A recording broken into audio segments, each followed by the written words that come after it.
Mm.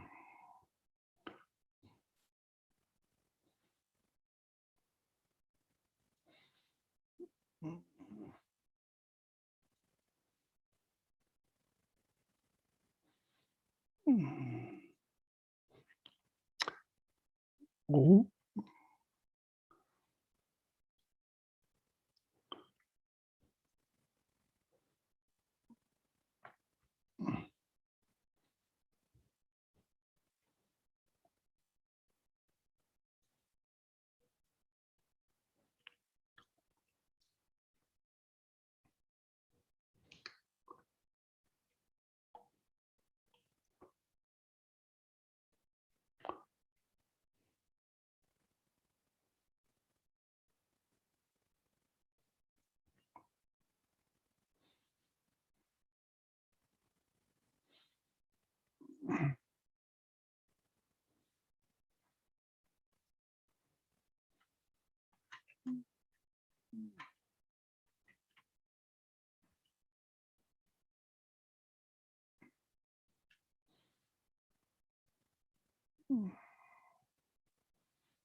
Remy Kleb from Mauritius.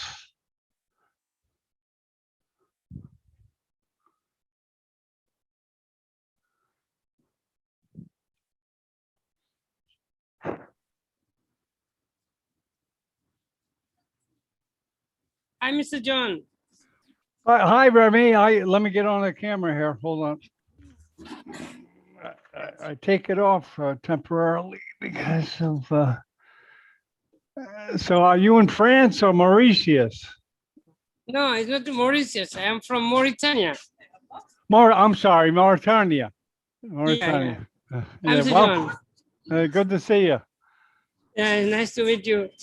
Yeah, we'll be starting in about 50 minutes. 50 minutes. Okay, You, good. you got an early seat.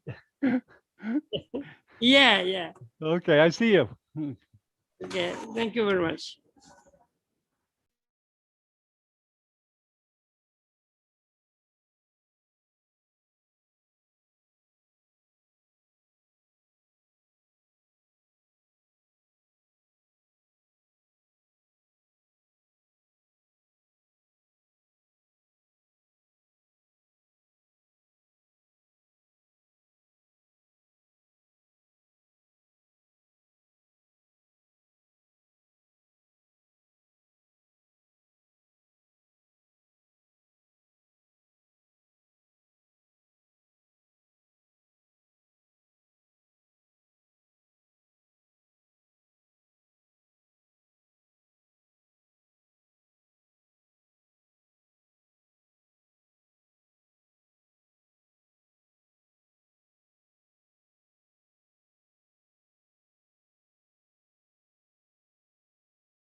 Good morning, everybody. We start in 15 minutes.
Hello, Juha. Hello, hello, John. I'll be back in a few minutes, okay? Okay, great.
Hello, Professor.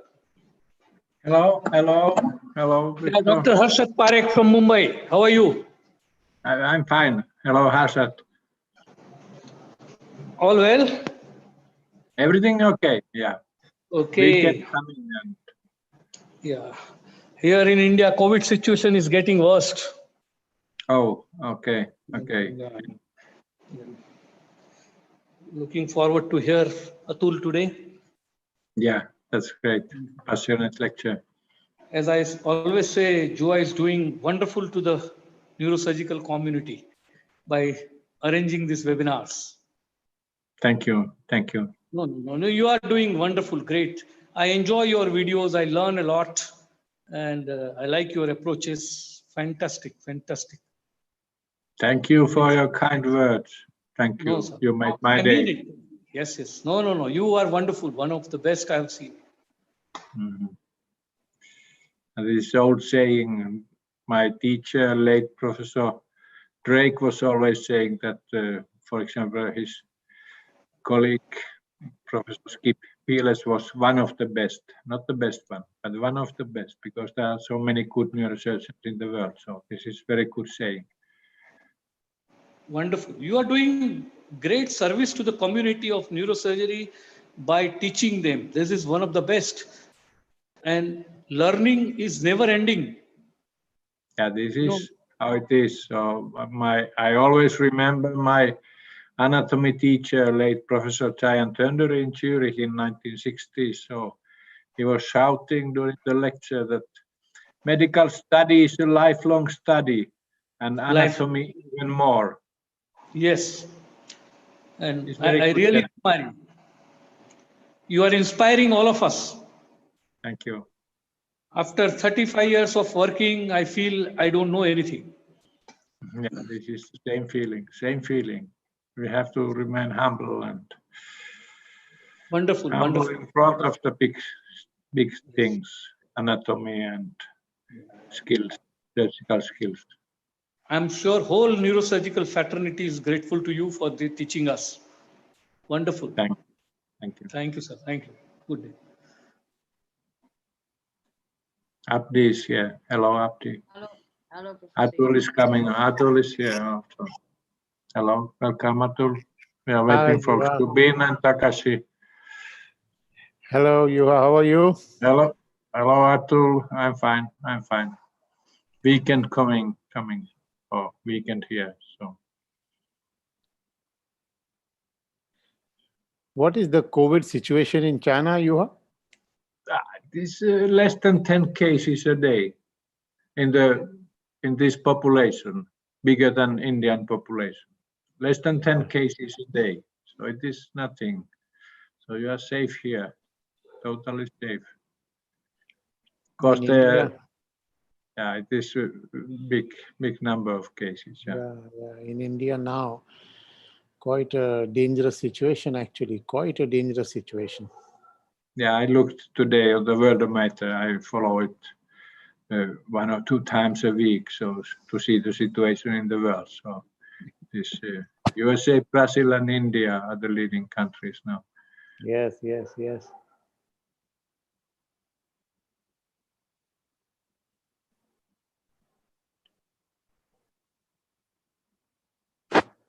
John is Hi. muted. Oh, I'm sorry. Good morning, Okay. Dr. Goel. Okay. Hi, John. Oh, Uh, John, you're looking great, huh? Oh, Well, how it's is- just, the sun is coming in here. Yeah. I'll just know. leave it there. I'll just leave it Yeah, there. just leave it there. Yeah, better. But you know, in Miami, it's stable because the vaccine's penetrating in the area. They're Mhm. giving it to people under 18 and over now. So, well, that's good news here. Mhm. Let us see, John. Let us see. Okay, we got 5 minutes. Remy Cleve, you probably know Juha, right? Remy and Atul. What was that? What was that? This is a neurosurgeon from France and Remy Mauritania, Clay. Mauritania, right?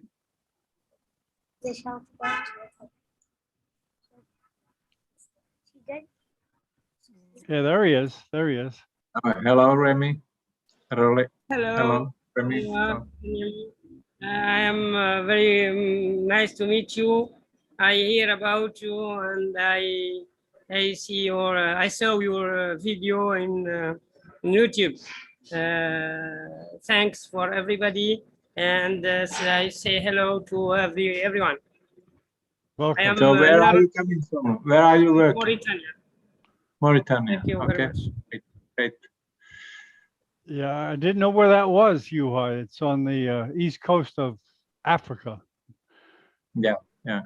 I have some friend in Senegal, so I have been looking at the African map. So Yeah, there's only a couple of neurosurgeons there, right? Probably less than 10. And I think, okay, Ben got in, great. Okay, no problem. the Finnish, yeah. Yes, he got in, no problem. Good morning, Takashi. Good evening. Good evening, John. Good Takashi. evening, how are you doing? I'm just in time. Yeah, I'm fine. So, good evening, Juha and everyone. Good evening, Takashi. Good evening. I'm Good ready. evening. Good evening, Takashi. Ben, you got in, evening. okay, you Evening. got Hi, in. hi. Hey, Hello, good evening. Subin. Hello. Hi. Good evening. Good evening. So no problem, Ben, getting in. Yeah. Oh, good, okay.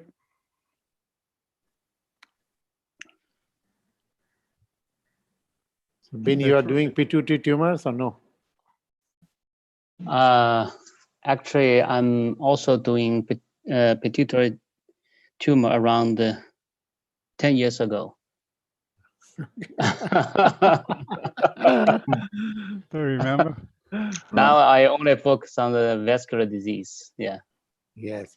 because I'm too busy, so I have to quit something. Today I have 8 vascular operations. That's good.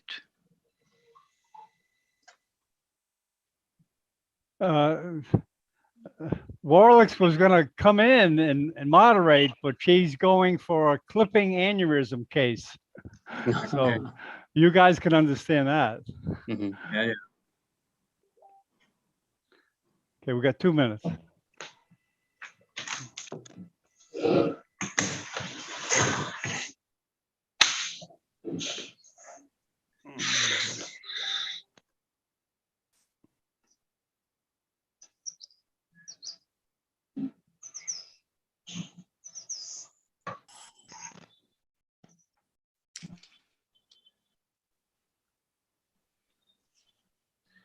Takashi, Hey, good evening. good evening. You do Good evening. pituitary tumors or no? I'm not doing pituitary tumors. Only glioma or other vascular disease. Pituitary, other group I can do pituitary adenoma. Okay. Okay.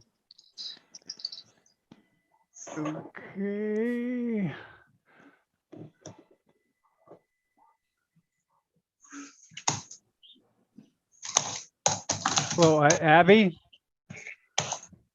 Oh, is Abby there? No? Okay, doesn't matter.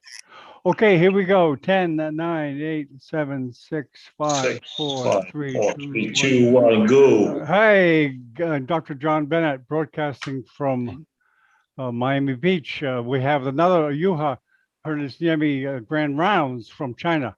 And I'd like to introduce juha right away. Okay, juha, it's all yours. Okay. Okay. Hello, everybody. Good evening from here. Good morning. Good day. Good morning from Morocco. So today we have Professor Atul Goel. He will speak on cellular and supracellular tumors. This is very interesting area and certainly interesting for all neurosurgeons. So Professor Atul Goel, to be repeated once more, he's coming from Mumbai, India. He's the chairman of King Edward's Hospital and certainly is one of the most important neurosurgeons of these times in the world. This is certain. So how to become a good neurosurgeon? I never met a person who wanted to become a bad neurosurgeon, but there are some advices. Train hard, learn very well anatomy, like I mentioned. To learn anatomy, anatomy needs more than lifetime. So we are never ready. So you have to follow the way Professor Atul Goel is doing. This is good role model for the younger neurosurgeon and also for older, like for me. So I have learned very much from Atul Goel, Professor Atul Goel. He's passionate lecturer and his lectures are wonderful. So you will see and listen one example in the following on these tumors. Neurosurgery has three parts: operative skills, and these are growing only by hard training and increasing your experience. And there is a research, clinical and basic, and then teaching. And like John Bennett has given the name, Atul is the king of webinars. He's teaching all the world now, and his lectures are very convincing. So you will learn a lot when he's lecturing. So how to improve all the time? You have to analyze your experience, and this makes you 5 or 10 times better surgeon. You should publish your experience. This is very important, to share the experience, good and bad experience. You should not believe everything what's going on in neurosurgery. You have to be critical and also criticize old ways of treatment and to try improve everything. Thinking and observing what you are doing is extremely important, and you have to learn from others. You have to have open mind, and young open mind, to learn all the time something new and all the time changing your ways of thinking and your surgeries and treatment of patients.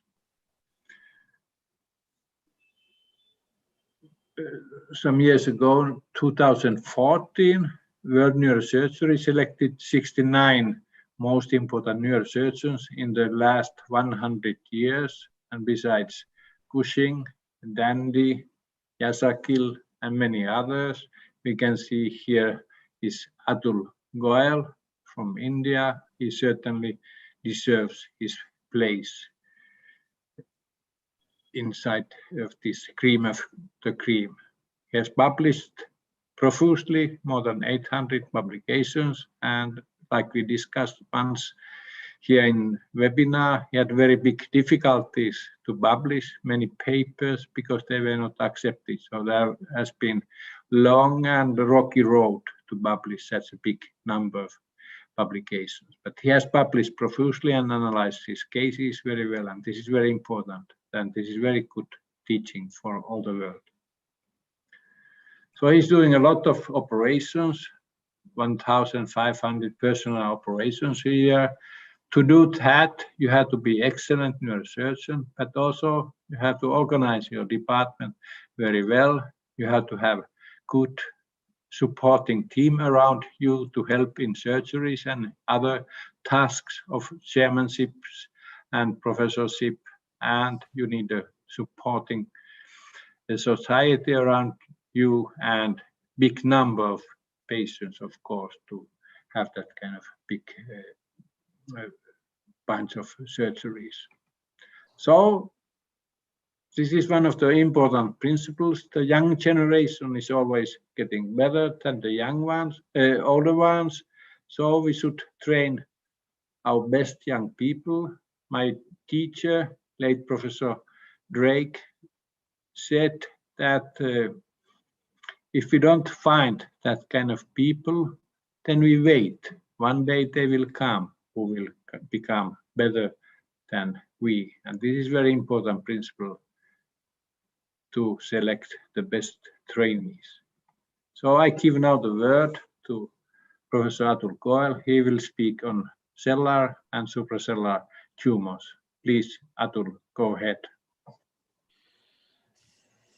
Thank you, Juha, for that introduction and for that honor to be able to present in this very important webinar. There is no question that Juha is one of the most celebrated and one of the most loved neurosurgeons of the world. And to be able to speak in his webinar is my great and singular honor. And I have selected today, and also my dear friend Bin, who is one of the very, very celebrated vascular surgeons and one of the stars of modern neurosurgery. And I am indeed happy that Bin is going to translate my lecture into Chinese. And of course, Takashi is sitting here and one of the very emerging stars in brain tumor surgery. So my topic today is, which I have selected, is pituitary tumors. And I will take you to the world of pituitary tumors. And I will take you to my world of pituitary tumors. Pituitary tumors are very important part of neurosurgical training. And I know many of the people in the audience are young students of neurosurgery, and I am sure they will like to know my thoughts on this subject. So this is the pituitary gland. Pituitary gland has a very unique location. It is neither intracranial nor extracranial. It has its own discrete cella or own discrete house, which is neither inside the brain or outside the brain. Now, this special location of the pituitary gland, from here it regulates the whole body, master regulator or master organ. So this is the pituitary gland. And if you see, the pituitary gland has got very fantastic relationships. One is with the cavernous sinus. You see, the cavernous sinus is located on both sides of the pituitary gland. And the other very important relationship that you will see is the sphenoid air sinus. So the sphenoid air sinus is huge, and it is related directly to the cavernous sinus and to the pituitary gland. So this relationship of the pituitary gland with paranasal sinuses and nasopharynx is very important. You see, when we breathe in, when we breathe air, it may be cold or it may be very cold, but when it goes in the nose through the turbinate, it rolls, the air rolls. The mucosa is the most vascular mucosa structure of the whole body. Mucosa is the most vascular structure of the whole body. So when we breathe in, the air rolls in the nasal turbinates, and these are called the air conditioners of the body.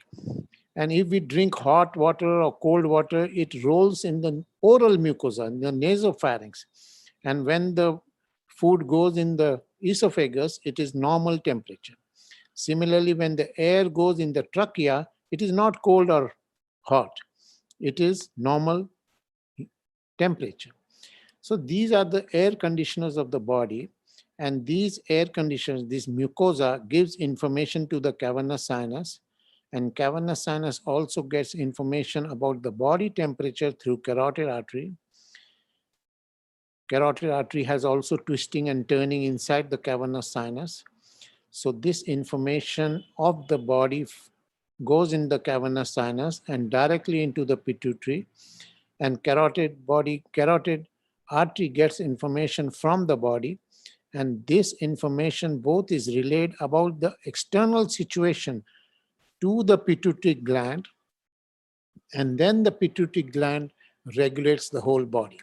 So these are the speculations that the location of the pituitary gland has a special function. It is not arbitrary. Like the human testis is located outside the body. So it has special function for temperature regulation and for whatever. Thyroid gland is located under the skin. So it has got a special, the locations are not made just like that because it has unique function. Similarly, pituitary gland is located in a very fantastic situation where it is able to carry out its function.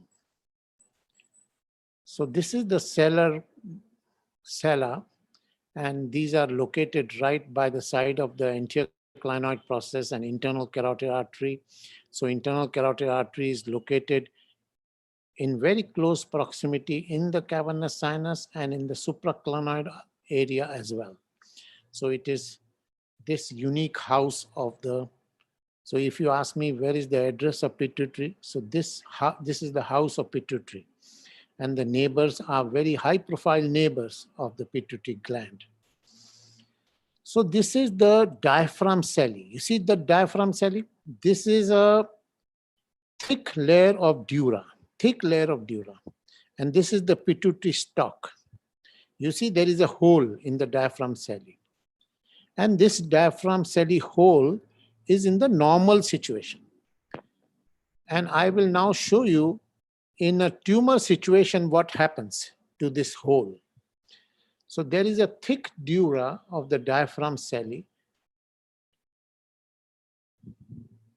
And if you see from the nose, there is a very prominent layer of mucosa which covers the sella. Then there is bone. Then there is dura. So these are very elegant and very profound membranes that surround the pituitary gland. And these membranes have to be studied, they have to be understood, and they have to be accordingly valued during the surgery. You see, these are, as far as the mucosa is concerned, it is the most vascular structure. You touch it and it bleeds like foam or like vapor. So there is no point in coagulation the mucosa. Mucosa cannot be coagulated. It is like a vapor, water vapor. There are no spurters from the mucosa. So you see this anatomical dissection has been done by one of my very prominent residents at that time, now my colleague. And you see the beauty of the dissection. This is the pituitary stalk. This is the pituitary gland. This is the chiasma. These are the hypophyseal vessels and things like that. I want to take you to my world of pituitary. And my world is a discrete world of pituitary. And I want to show you what my work on pituitary gland is on the basis of my several publications on the subject. And these publications are shown here. And those who want to see more about my work on pituitary should read these publications. So this is from one of my book chapters, and these are several other book chapters which I have written, and other chapters and letters and all those things. And these are all published. So what I'm going to talk to you is what I have already published and what I have already written quite elaborately. And you can see some of these publications. In neurosurgery, if you ask me which is the most difficult neurosurgery, which is the most dangerous neurosurgery, is surgery on giant pituitary tumors or large pituitary tumors. To understand large pituitary tumors is not easy. And if you really ask me, I have a feeling that very few people in the world, very few, really understand giant pituitary tumors. Giant pituitary tumors are giant by the size, of course, but they remain benign. They are not cancer, they are not aggressive. They are large in size, but meek in personality, but dangerous in surgery.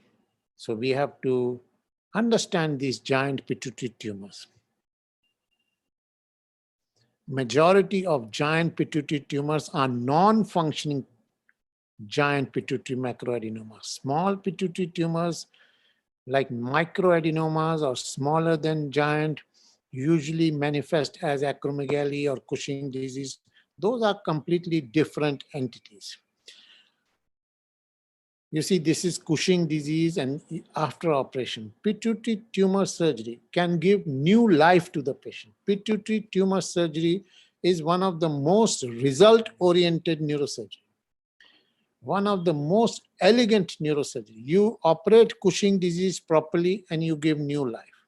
You operate an acromegaly patient, you give him new face and new life.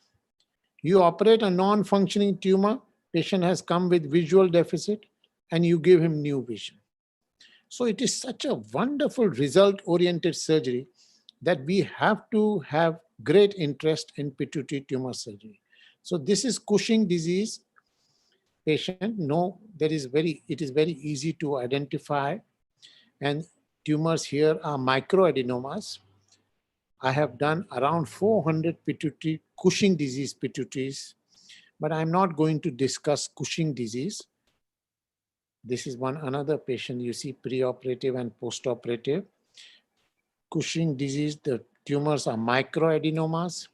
How to remove this microadenoma, whether it is extracapsular removal or piecemeal removal, this is very elaborately discussed. I'm not going to talk too much about Cushing disease. My strategy on Cushing disease is try to remove the whole tumor in one nodule, like Ed Oldfield used to say, and his work is one of the most celebrated works in Cushing disease.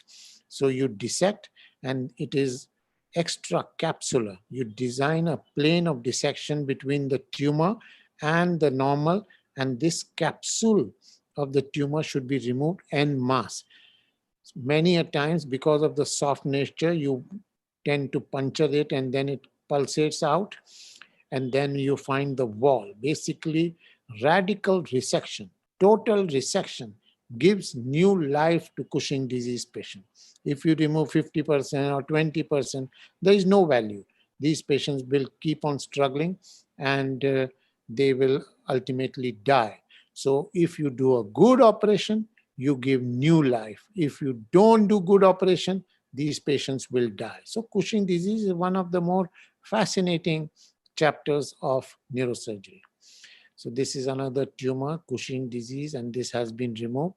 And as I have mentioned, my department in my hospital is one of the very well-known hospitals in Cushing disease, because the endocrinologist here in my hospital, Dr. Nalini Shah, is one of the very well-known Cushing disease specialists in the world. So because of her presence, I get many of these patients. So to identify pituitary tumors when there is a dilated stalk like this, whether it is indeed pituitary or not, this is another very important chapter of neurosurgery. Now I am going to show you these kind of tumors. These are lions of tumors, and when I want to show you tumors, I want to show you real tumors, and these are lion-like tumors, and you see the wonderful personality of this lion. If you ask me which is the most handsome animal on the whole planet, and this is the most handsome animal on the planet, and John will agree, I hope. And Yeah, this yes, I do. pituitary tumor, one of the most handsome tumors of the body. And if you know, if you understand pituitary tumors, you can make this lion turn out into a flower, and you can use it beautifully.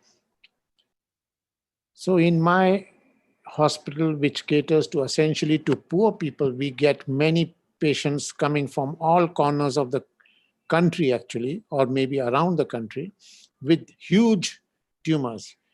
And this is the largest meningioma. This is a meningioma, and you see when he came, he had almost 2 heads, and I removed this meningioma, and I had presented with Kawase when he organized a meeting in the foothills of this mountain.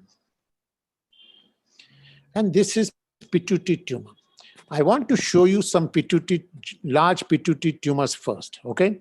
So this is one huge pituitary tumor. You just see how the pituitary tumor is going up, how it is going in the cavernous sinus, and how it is displacing the lateral wall of the cavernous sinus. You see the intensity. Just see these tumors. This is another pituitary tumor. You see how it is going behind in front of the brainstem, how it is going up, how it is involving the cavernous sinus on one side, how it is involving the cavernous sinus on the other side. You see the cystic nature of this tumor. This is another giant pituitary tumor.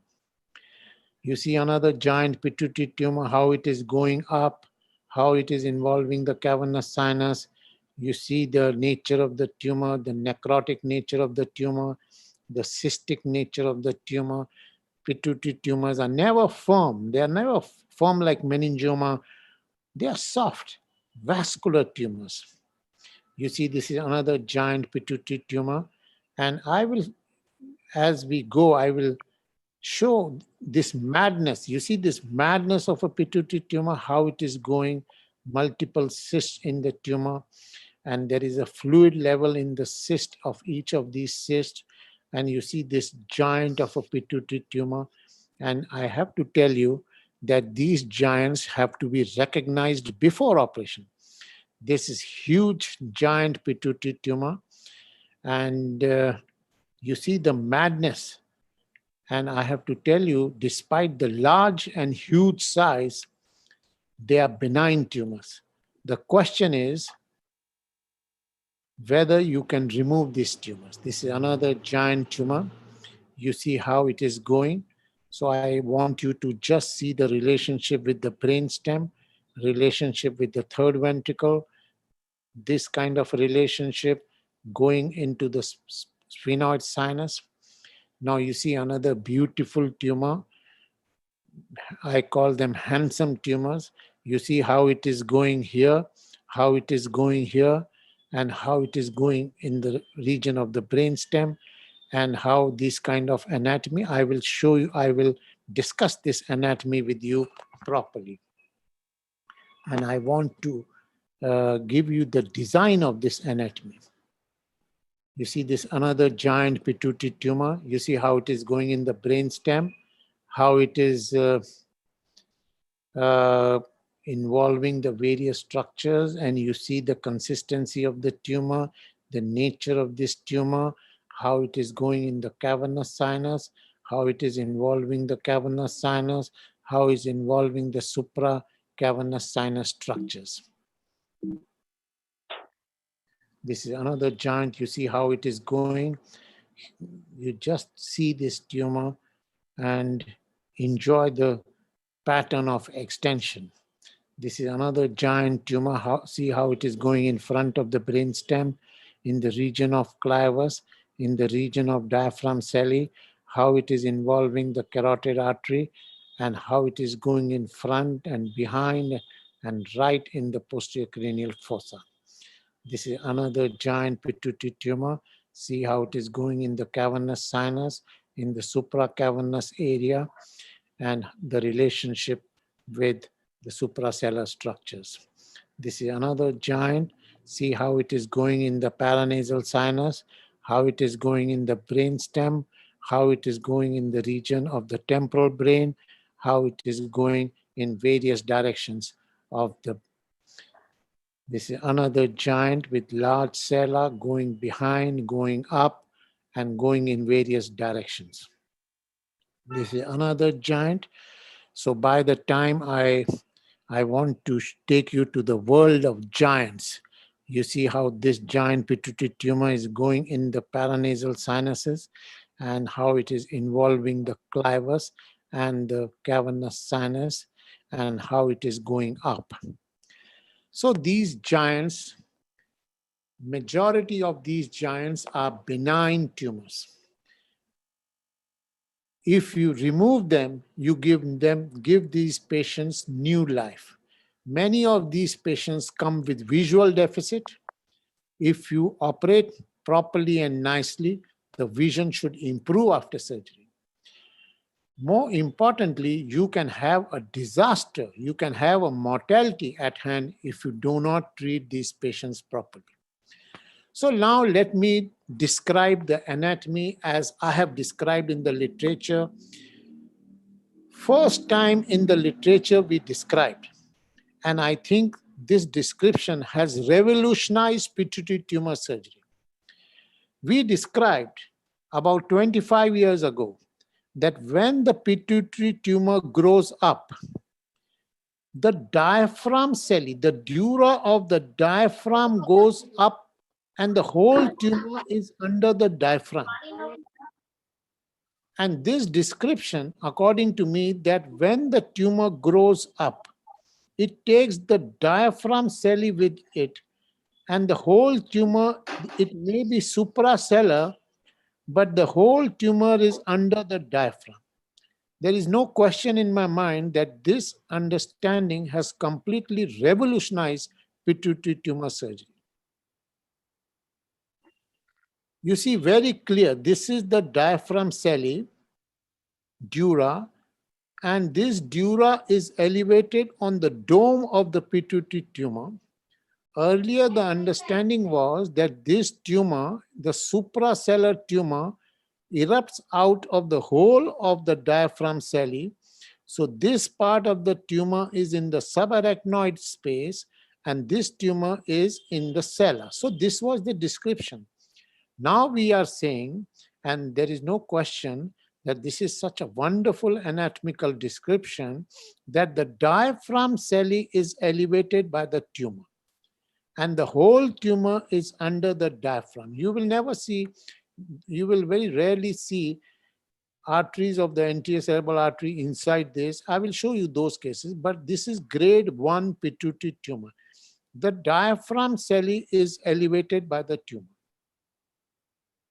Even when the tumor goes, you see this kind of growth of the tumor, but the tumor remains under the diaphragm. So this is a very important thing for us to understand, because if this tumor is in the subarachnoid space, then we will not be able to remove these tumors.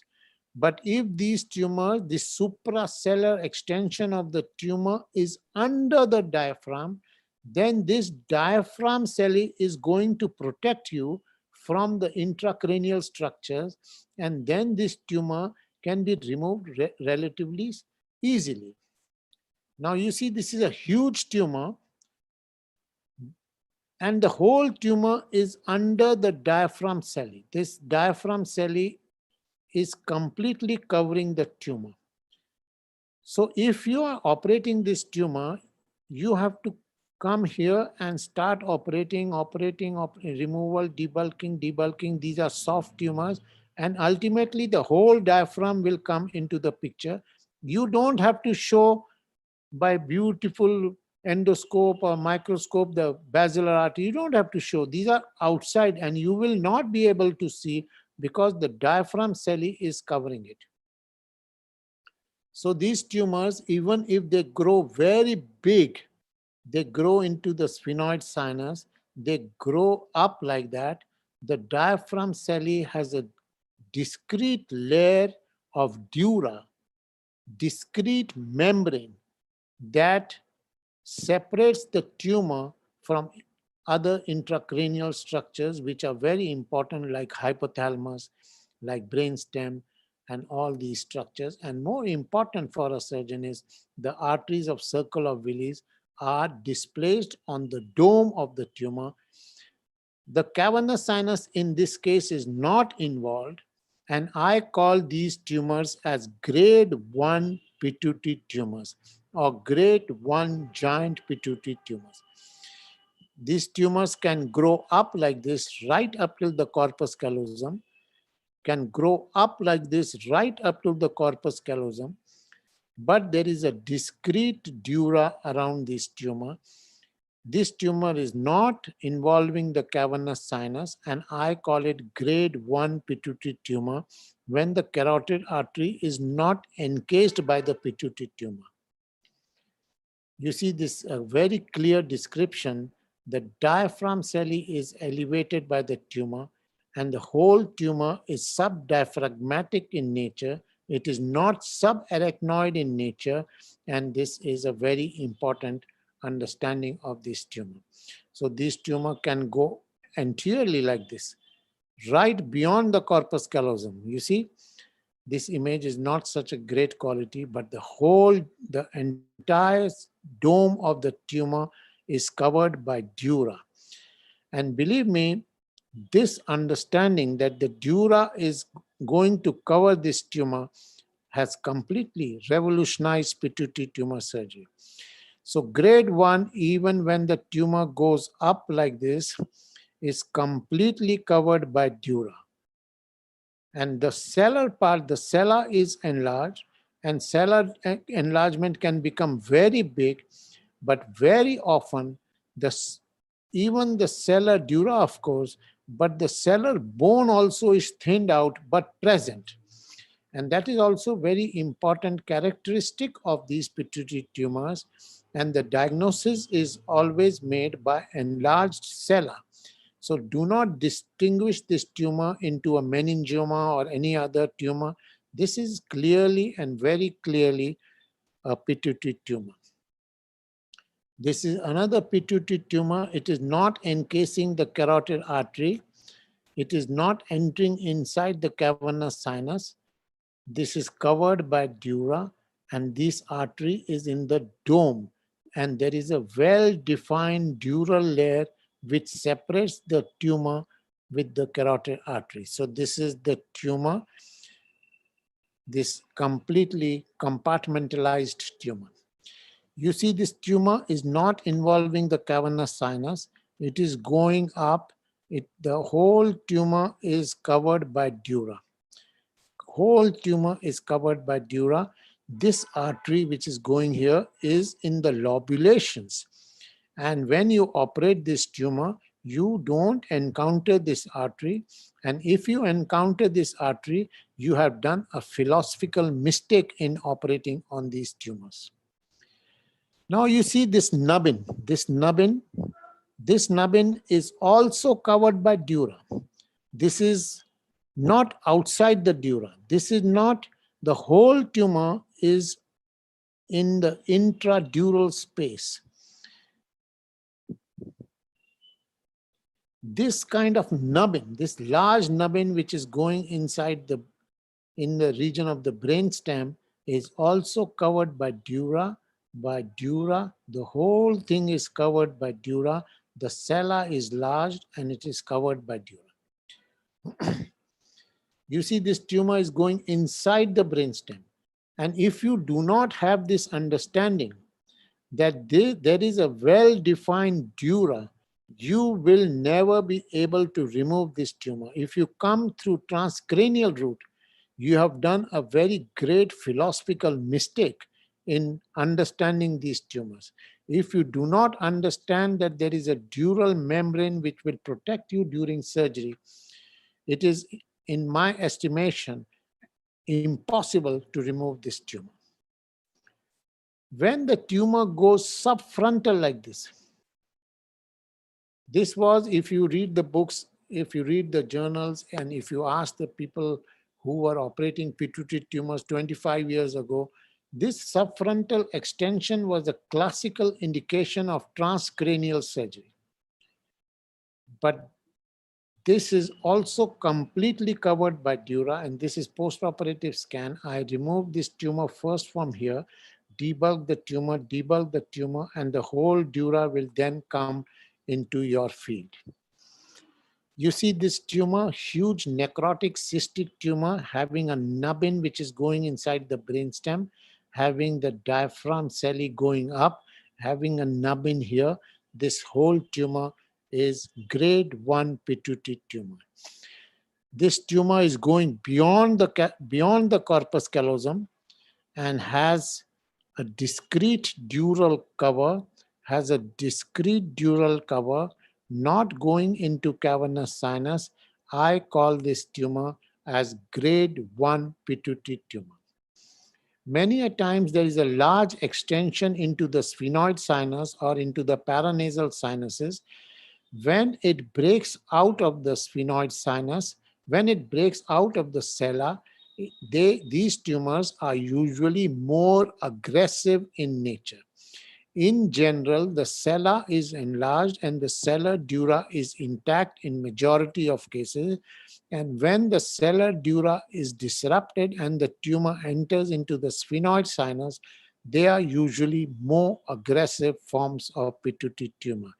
So this tumor is completely covered by diaphragm celli. Many a times these tumors can go into the paranasal sinus and into the nasopharynx. And when this happens, and when it disrupts the dura of the sphenoid of the sella, they are more aggressive forms of pituitary tumors. But many a times, even this large extension into the paranasal sinuses can be covered by thin layer of dura and thin layer of bone. So that is what we must remember.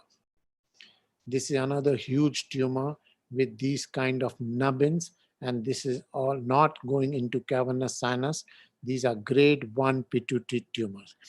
So this is a thin layer of dura, and when you have, this is completely covered by dura, there is no artery within the pituitary gland or pituitary tumor, and that is why I call them a discrete. They have a discrete house of their own, and the neighborhood is quite high profile neighborhood that we have to understand. So we have to, if we have to operate these tumors, we don't have to disturb the neighborhood, which is very high profile, and you can create disaster. If you have to take this material out, you just discreetly enter the house of the sella and the pituitary gland and the pituitary tumor without disturbing the adjoining structures. Now I go to grade 2. You see, this is the internal carotid artery.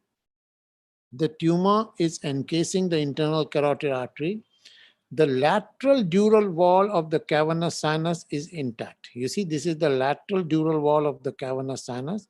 The diaphragm celli is intact here. And this tumor is encasing the internal carotid artery going into the cavernous sinus. I call these tumors as grade 2 pituitary tumors. You see, this tumor has now entered into the cavernous sinus. Grade 2 pituitary tumor. You see this beautiful tumor. There is diaphragm is completely intact. The lateral dural wall of the cavernous sinus is completely intact. There are two. This is the side room of the pituitary tumor, and this house, separate house, and there is a carotid artery. Some tumors do not enter into cavernous sinus. Some tumors enter into cavernous sinus. So grade 2 tumors in general, or grade 2 tumor is when the tumor enters into cavernous sinus, are inherently more aggressive than grade 1 tumors. This tumor has entered into the paranasal sinuses and is encasing both carotid arteries and both cavernous sinuses. So these tumors, when it is doing like this, it is inherently more aggressive. Lateral dural wall is, you see, this kind of elevation or lateral elevation of lateral wall of cavernous sinus is a rare phenomenon. Lateral wall is a very thick wall of dura, and elevation of lateral wall is a rare situation. So this kind of pituitary tumor is extremely rare tumor. Now you see this tumor is in the sphenoids, in the sella, and it is going quite heavily into the cavernous sinus on one side, and the whole cavernous sinus is bloated by the tumor. This is the lateral dural wall of the cavernous sinus. It is not transgressing the dural walls of the cavernous sinus. You see, it is elevating here, and this is the diaphragm celli. Some tumors, this is an article which we wrote, that some tumors transgress the medial wall of cavernous sinus, and some tumors do not enter into cavernous sinus. So this medial wall of cavernous sinus dura is a very special layer, and there are many articles written on this subject. This is a cavernous hemangioma of cavernous sinus, as I had talked in my earlier lecture. This is hemangioma. This is not pituitary tumor. It looks like pituitary, and if you misunderstand this cavernous hemangioma from a pituitary, you go from the nose and operate this tumor, you will certainly create a disaster, because these tumors are one of the most vascular cavernous sinus tumors of the body. These tumors are primary intracavernous sinus. They go towards the opposite side through the intercavernous sinus dura.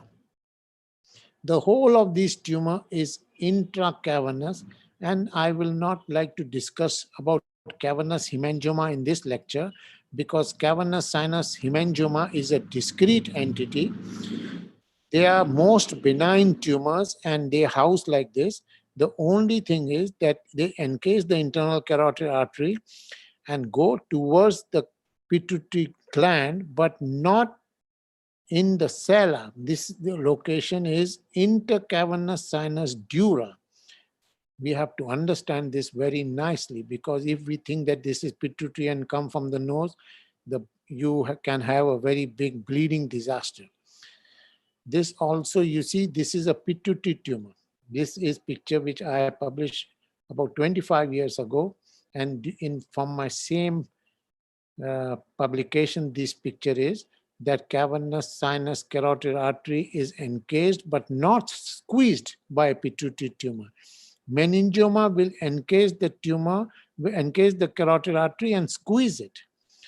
And there are some tumors which displace the carotid artery. So there are different tumors and different ways of involving the carotid artery, and we have to understand that. Now I want to take you, so this is the grade 2 pituitary tumors when they involve the cavernous sinus. You see elevation of the diaphragm celli, involvement of the cavernous sinus, displacement of the lateral dural wall of the cavernous sinus. Elevation of dura of the diaphragm celli, and lateral dural wall of cavernous sinus, and both the cavernous sinuses are involved by the tumor. You see both. So these are grade 2 tumors. This is another tumor which is, you see the diaphragm and the lateral dural wall is elevated by the tumor. This is going into the paranasal sinuses, and both the cavernous sinuses are involved by the tumor. The diaphragm celli is intact.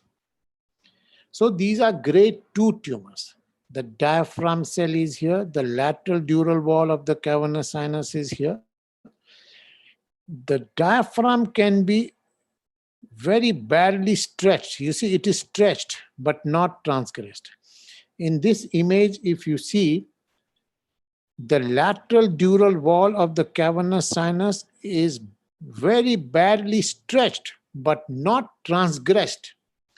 So I call it mother dura. Mother dura is encasing the tumor, but mother is mother. It cannot be transgressed. The tumor does not have the strength to go and cut into the lateral wall. It does not have the strength to cut and open the diaphragm celli. Now you see, I want to show you grade 3 pituitary tumors. This is grade 2, this one. Diaphragm cell is elevated, cavernous sinus lateral wall is elevated, and the cavernous carotid is involved by the tumor, encased by the tumor. Now you see beautiful. You see, this is the diaphragm cell. This is the cavernous sinus. The roof of cavernous sinus dura is elevated by the tumor. This is lateral wall of the cavernous sinus. This elevation of roof of cavernous sinus, this is not intradural. This is elevation of the roof of cavernous sinus. Very important. I will show you. This is the elevation of diaphragm cell. This is elevation of the roof of cavernous sinus.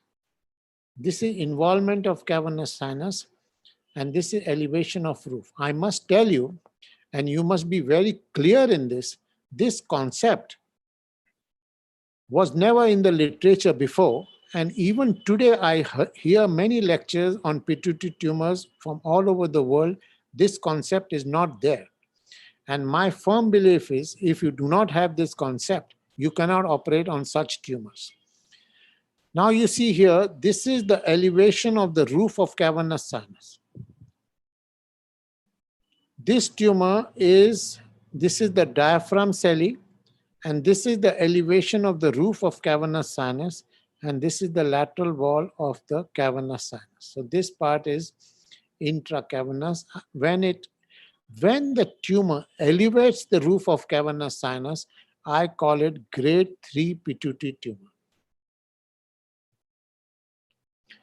I hope you are understanding what I'm saying. I hope my description is clear. So when it is elevating the roof of cavernous sinus here, and when the diaphragm cell is elevated, I call it grade 3 pituitary tumor. Now you see, beautiful. I've got some fantastic slides to show you. This is the elevation of the diaphragm cell, and this is the elevation of the roof of cavernous sinus. This tumor is not, it is intracranial, all right, but it is subdural. It is inside the dura. And this anatomical, if you do not have this understanding, you will not be able to remove this tumor. And this elevation of the roof of cavernous sinus has got very important relationship with the third cranial nerve. So if you make a cut like this of the CT scan, if you make a cut, you will get one nodule here and one nodule here. And both these tumors are, so the pituitary tumor have a method. They have madness, but there is a method in their madness. Now you see this elevation of the roof of cavernous sinus, elevation of diaphragm cell. And if you make a cut like this, you can have three nodules, but all these nodules are intradural or subdural. And these nodules, if you know that there is dura here, you will be able to operate these tumors very nicely. Tumor going into the sphenoid sinus, there is dura here. Tumor going intracranial, there is a diaphragm here. And you see there is elevation of the dural roof of cavernous sinus. There is lateral wall of the cavernous sinus, elevation of the dural roof of the cavernous sinus, elevation of diaphragm cell. You see there is a beautiful, beautiful tumor. And if you do not have this anatomy, you will not be ever able to understand this tumor. This is the diaphragm cell elevation. This is the dural roof elevation. This is the lateral wall. This tumor is inside the cavernous sinus. This is another beauty of a tumor.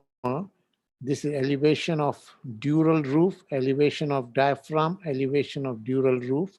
So if you make a cut here, you will see two tumors, but both are inside the cavernous sinus. So this tumor is inside the cavernous sinus. This is inside the cavernous sinus. It is such important to know that this is inside the cavernous sinus. This tumor you see here, diaphragm, and there is elevation of the dural roof of the cavernous sinuses on both sides. You see, this is elevation of the diaphragm celli, and there is this small little elevation is the elevation of roof of the cavernous sinus. This is the diaphragm. This is the dural roof of cavernous sinus. This is the lateral wall. When the dural roof is elevated, I call it grade 3 tumors. Now see this beautiful tumor, which I am sure many of you may not have seen this beauty. I call it Miss India. You see here the dural roof elevation, the dural roof elevation. This is dura, dural diaphragm, dural roof. This is trifoliate pattern of tumor extension, and this madness of pituitary tumor has a beauty in it, this beauty in its methods. You see, this is a complex looking tumor. If you see, this is a very complex tumor, and you will not probably understand this tumor. But if you see it carefully, there is elevation of the dural roof, elevation of the diaphragm, elevation of the dural roof going into the cavernous sinus. And this whole thing is inside the cavernous sinus. This whole thing is inside the cavernous sinus. This whole thing is inside the cavernous sinus. This is the diaphragm celli. This is another huge tumor. You see there is a maddening extension of this tumor. But if you see this, this is the cavernous sinus. You see the elevation of the roof of the cavernous sinus. This whole thing is under the, this whole thing is like under the roof of the cavernous sinus. So these are grade 3 pituitary tumor. Now you see this one. This is the chiasma here, and this is the diaphragm, and this is the elevation of the roof of cavernous sinus. And this roof elevation is hitting the chiasma. This is not hitting the chiasma. So this patient has visual deficits, not by this diaphragm, but by the roof of the cavernous sinus elevation. You see, diaphragm, roof of the cavernous sinus elevation. This is another beautiful tumor, like a small little monkey. This is diaphragm, and this is elevation of the roof of cavernous sinus. This is the lateral wall. This is internal carotid encased. Internal carotid on the other side is displaced by the tumor. This is another beautiful tumor. You see there is a bleeding in this tumor. This is the diaphragm. This is the elevation of the dural roof of the cavernous sinus. Now I want to take you to grade 4 pituitary tumors. I call them, you see these people, these tumors transgress the dura. They violate the dura. Dura mater, dura mother. They do not, they behave like malignancy. They do not respect the mother dura, and they go through the mother dura and encase the arteries of the circle of Willis. I call them grade 4 pituitary tumors. You see the artery is encased by the tumor, and these are rare forms of pituitary tumors. Basilar artery encased, suprasellar arteries encased, and when you see such encasement, these are grade 4 pituitary tumors. Now I want to take you to the, so this basically what we described and what we feel has revolutionized the world of pituitary is this diaphragm celli elevated, the dural relationship in the cavernous sinus. Less frequently, these tumors can go into the paranasal sinuses, and when they transgress the dura, I like to call them grade 4. But if you see, they are defined tumors, they are eroding the bones. You see, they're eroding the bones. The bones are not transgressed like nasopharyngeal angiofibromas. They erode and they have a pattern of extension. And the other thing that you have to know is, if you have operated, this tumor has been operated by transnasal route and transcranial route, And once you have operated, once you have violated the membranes, they behave in an aggressive fashion on recurrence. The recurrence can behave in an aggressive fashion, unlike trigeminal neurinomas, unlike facial neurinomas, where the recurrence also is well behaved. But recurrence in pituitary tumors may not be well behaved. So you see how the tumor is going in the paranasal sinus. So if you ask me what approach, whether you will use endoscope or whether you use microscope, even if you put your finger in the nose, you can start removing these tumors. So these are different varieties of tumor. So you see this is another giant tumor going in the paranasal sinus. Here the diaphragm is intact, lateral wall is intact, and even the dura here is intact. So this is my grading system. Grade 1 is when the diaphragm is elevated and the cavernous sinus is not involved. I call it grade 1 pituitary tumors. When the cavernous sinus is involved and the carotid arteries encased, the diaphragm is intact, I call it grade 2 pituitary tumor. Both cavernous sinuses are involved. Here the diaphragm is grade 3 is when the dural roof of the cavernous sinus is elevated by the tumor.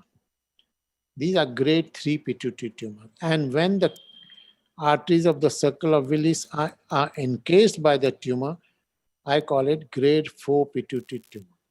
So grade 1, in my estimation, no matter how big it becomes, it is a disciplined tumor. Histologically, it is less aggressive. Grade 2, when it goes in the cavernous sinus, histologically, it is more aggressive. When the tumor elevates the roof of cavernous sinus, it becomes more aggressive, and I will show you some images. And when the tumor encases the artery, it becomes almost like a malignancy. So this is my grading system. And this was one article which shows that the anatomy of diaphragm celli, how it has revolutionized the surgery of pituitary tumors. Whether you use endoscope, whether you use microscope, that is such a less important. What you have to understand is how you have to remove these tumors, and the diaphragm celli and the dura of cavernous sinus has to be respected. And there are several articles of mine which I have shown you. This was my initial publication with this grading system. So now I will take you to the surgery of pituitary tumors, how you operate on giant pituitary tumors. And I must tell you that this article which we published was 25 years ago. And at that time, all these giant pituitary tumors were operated by transcranial route. And now I will tell you that transcranial route is not a good operation for pituitary tumors. So this is the uterus of a female body, and this is the fetus. And you must know when this fetus is inside the body, these uterine muscles are the strongest muscles of the body. Do you know which muscles of the body are the strongest? You will think that the biceps are the strongest, or the shoulder muscles are the strongest, or the thigh muscles are the strongest. No. The strongest muscles of the body are uterus. And uterus has the power to push the fetus out. You see, the uterus, the natural course of baby to be delivered is by a transvaginal route. Have you ever heard an elephant being done cesarean section or a horse being done a cesarean section? The uterus of these animals have the power to push the baby out. That is a natural design power. Similarly, this dura has the strongest, it is quite strong and quite powerful. So basically what you have to do is, whether you use endoscope or whether you use microscope, that is very, very flimsy. You open the anterior wall of the cella. You don't have to open the planum sphenoidal or extended approach. I do extended approach. I do very extended approach. I want this exposure. Absolutely you do not understand only pituitary tumors. What you need is Just open the anterior wall of the sella, which is large. Start debulking the tumor, debulking the tumor, debulking the tumor, debulking the tumor, and go in this direction. There is very rarely, of course, sometimes you have to open this part of the bone, but extremely rarely. Debulk, debulk, debulk, debulk, debulk, and very soon you will find the whole diaphragm coming into the picture and it will bulge into your field. You must know how to go on the walls of the diaphragm celli and you will have this beautiful post-operative scan. And many of these tumors can be debulked. Learn the art of demolishing these tumors. Learn the art of breaking these tumors. These tumors are large, but they are vascular and they are soft. If you go on coagulating in these tumors, you cannot remove this tumor. If you think I will get a bloodless wheel, you do not know how to operate on pituitary tumors. These tumors have to be demolished and they have to be broken. Break the tumor, break the tumor, break the tumor, break the tumor. And these are soft tumors. Use suction, use biopsy forceps, break the tumor, and ultimately the whole diaphragm celli will come into the picture. And you have not seen these vessels, you have not seen, and if you have the whole diaphragm, you may not even have to repair. You don't have to put fat. Nowadays, I put fat more often. But if the whole diaphragm is here in your picture, this is a completely extracranial operation and you don't have to repair. If you I use endoscope, I use extended endoscope, and you come from here and you see the anterior cerebral artery, you see anterior cerebral artery perforator, more often than not, you will damage this person. So to understand the anatomy of diaphragm is very important. You see, this is, I will say, I don't remember these cases, but you see there is a fluid, there is soft tumor. I will remove this tumor in exactly 15 minutes or less. You come, open the anterior wall of the sella, break into the tumor, this will come out beautifully in no time, and the cyst will come out and the whole thing has come out, and you have not seen anything here. Those who will like to show the anatomy with endoscope of the aqueduct and a brain and corpus callosum, those people do not know pituitary tumor surgery. You do not have to show anything because you cannot show anything if the diaphragm is going to be intact, and the whole diaphragm should come into the picture. This is another tumor. You see the large sella, open the anterior wall of the sella, break into the tumor, learn the art of delivery. You have to be a gynecologist to operate on pituitary tumors. If you say, I am a general surgeon, I will do cesarean section, I will do this section. No, you have to know the art of delivering this child. Anterior wall of the sella is removed, demolish the tumor, and the whole diaphragm should come.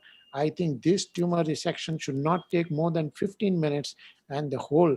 More important is, many of these patients come with history of visual deficit. These are benign, non-functioning tumors. You remove them completely and you remove them in the evening, they improve in the vision.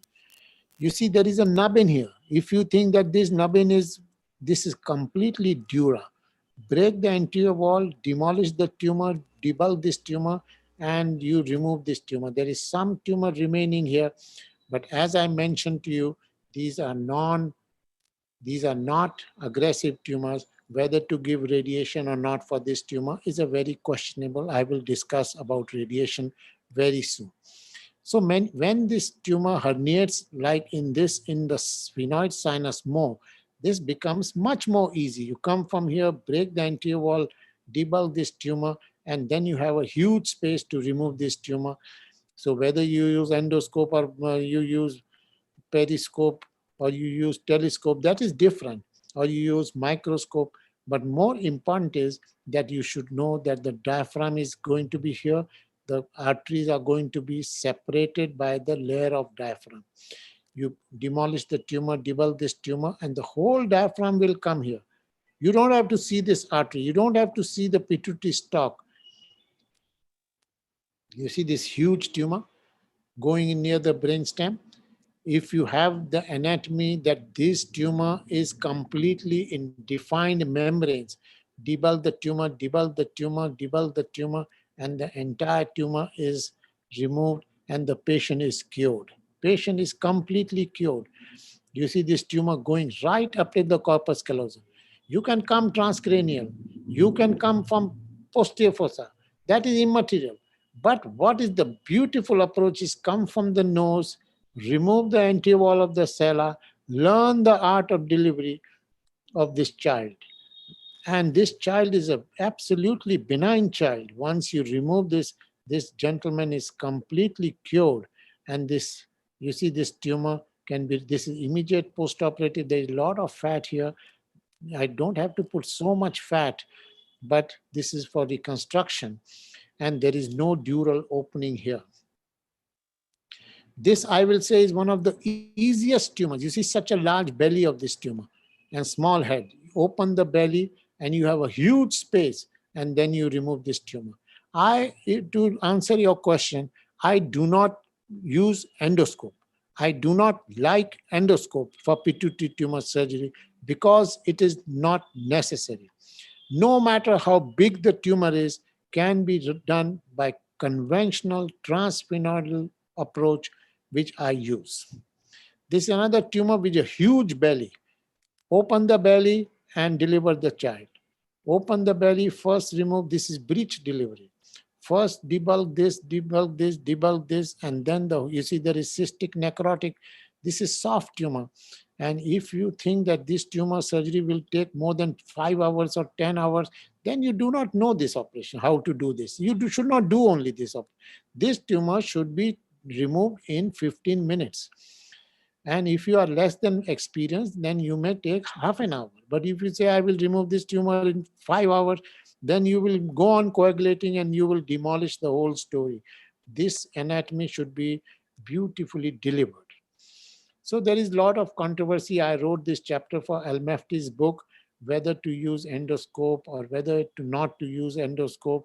And my argument was, you can use any scope, but what should be in your scope of mind is the understanding of the dural membranes. And I mentioned in this article that I do not use endoscope for pituitary tumor surgery.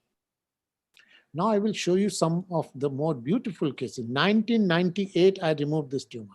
1998 means 23 years ago. You must imagine 23 years ago, pituitary tumor was not so much established. Endoscope as an instrument was not established 23 years ago. And I removed this tumor by transnasal route by the understanding that this is completely covered by diaphragm. And this is post-operative scan. You can imagine 23 years ago, the whole tumor was removed in very quick time with the understanding that the diaphragm is, if you do not have this understanding of diaphragm, you just cannot remove, whether you do transcranial or transnasal, you will not be able to remove this tumor. This was, I removed 20 years ago. You see in the year 2000. And this was the post-operative, this is post-operative image showing some fat. This is another tumor. You see the diaphragm cell is elevated right up to the foramen of Monroe, and you remove the anterior wall, debulk the tumor, and you have fat, and you have a person who is cured. You have normal vision. You have intact vision, improved vision. You see this tumor, remove the anterior wall. Don't have to do anything with the plenum sphenoid tuberculum cell. Anterior wall, learn the art of breaking the tumor, and you have a beautiful anatomy post-operative, and you have a person who is cured. This is another tumor. You see, this is going like this, right up to the corpus callosum. You may prefer transcallosal, you may prefer intrahemispheric, but the best approach is just anterior cellular wall removal, debulk the tumor, and you have the whole tumor coming into the picture. And this is post-operative, immediate post-operative scan. This is also immediate post-operative. You see there is a nub in here and there is a diaphragm here. You remove the anterior wall and you just debulk, and the whole tumor is out in a very quick time. This is another tumor. This is, you see, going up like this, and the tumor is removed on the premise that the diaphragm cell is going to be protecting you. Diaphragm cell, necrotic tumor, debulk this tumor. I don't want to, you see, unfortunately, my videos are not working today somehow on this screen, but hopefully I will show you. The diaphragm is elevated, necrotic tumor, anterior wall removed, and the tumor has been demolished in quick time. You see, going in this direction. Now you can come transcranial. You nasal, I want to use this, I cannot see this, I will use this direction, I will use 0 degree, I will use 80 degrees endoscope to see this part, no 80 degree or 20 degree. You come here, remove the anterior wall, demolish, demolish, demolish, and this like a pulp, the whole thing will be removed, and this will be post-operative image. This is another diaphragm, and this is diaphragm. This is another huge tumor. This is immediate post-operative image. The diaphragm is going to be present. Remove the anterior wall of the sella, and this tumor can be removed. And you have to know that you have cured the person. This tumor I removed just in COVID time recently. You see, going into the brain stem like this. Even this tumor I have removed just recently in the COVID times, and the whole tumor has been removed just few months ago. Now you see this tumor, if you do have the understanding that the diaphragm is present, you can remove this beautifully, and this is post-operative scan. The whole tumor is removed without seeing the basilar artery. And I have to tell you, and you must remember, that those people who like to use endoscope and show the anatomy after surgery, see basilar, see perforator, see anterior cerebral, those people do not know pituitary tumor surgery. You cannot show anything because nothing will be seen because diaphragm is there. You see this diaphragm, and this is post-operative, some residue here probably. I don't know about this case. Many of these cases have been given to me by my resident who gave me this for my presentation. So this is also in the COVID times recently, this tumor, necrotic tumor. This is blood here, which will soon disappear into wilderness, and there will be, this patient is completely cured. You see this tumor, very straightforward tumor, and this is post-operative, this diaphragm. These are post-operative. You see, after some blood goes and there is a little bit bulge here, but after some time, after 2 or 3 months, the whole thing will fizzle off. You see, this is the tumor. This is the diaphragm remaining. Tumor in the sphenoid sinus. This is another huge and beautiful tumor. Believe me, also done very recently. Remove the anterior wall, demolish the tumor, this is large venous complex. These are not intracranial arteries of the circle of Willis. These are vascular tumors. Large tumors are large because they eat more. What is their food? Blood.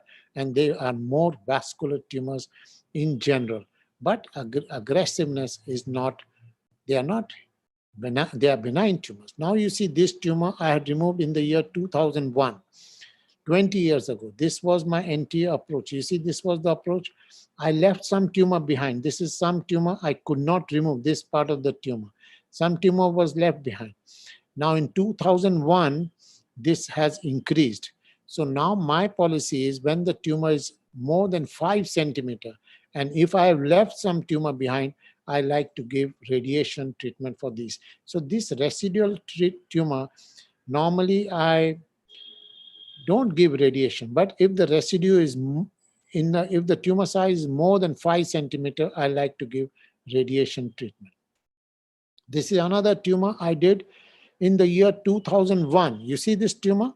Now the understanding is the diaphragm is intact, diaphragm is intact, diaphragm is intact. Remove the anterior wall of the sella, debulk the tumor, and you see you have removed the whole, this is blood in the postoperative period. This gentleman disappeared, never returned, and he returned in 2008 with a recurrence.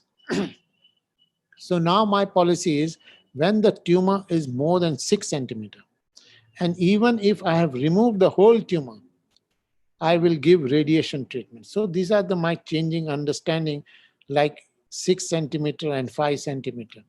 This is the tumor, and I want to show you some preoperative and postoperative imaging, see how it is going in the brainstem and how it is having these kind of lobulations, and these are postoperative scans. This is another tumor where I had to do transcranial. So the answer to the question is, I do not normally do transcranial surgery for this, but in this patient, I did transcranial surgery. I could not remove this part of the tumor, so I did this removal by transcranial method, and that is also done very recently. About cavernous sinus. See, this was a very interesting case. You see, I removed this tumor. This is a non-functioning tumor. The patient improved in the vision. I left some tumor behind in the cavernous sinus, and I did a scan after few months, and this cavernous sinus portion of the tumor disappeared. And I had published this in 15 years ago, the spontaneous resolution of residual pituitary tumor. So the policy is, in non-functioning tumors, you don't chase the cavernous sinus unless the tumor is soft and unless you have a clear definition and you want to go in the cavernous sinus. You don't have to remove this part of the tumor, because basically these people come with visual deficit, and once you remove the tumor, of course, if you can easily go into cavernous sinus, you must. Like this tumor, I tried to chase into the cavernous sinus. There is some residue here, but majority of the tumor has been removed by transnasal route. So you have to learn how to go move your speculum and go into the cavernous sinus, and how to identify the carotid artery, and how to avoid injury. So you don't have to use any sharp instrument in pituitary tumor surgery. If you say, I use micro scissor, I use micro dissector, you don't have to use, my dear friend, any micro dissector or micro scissors.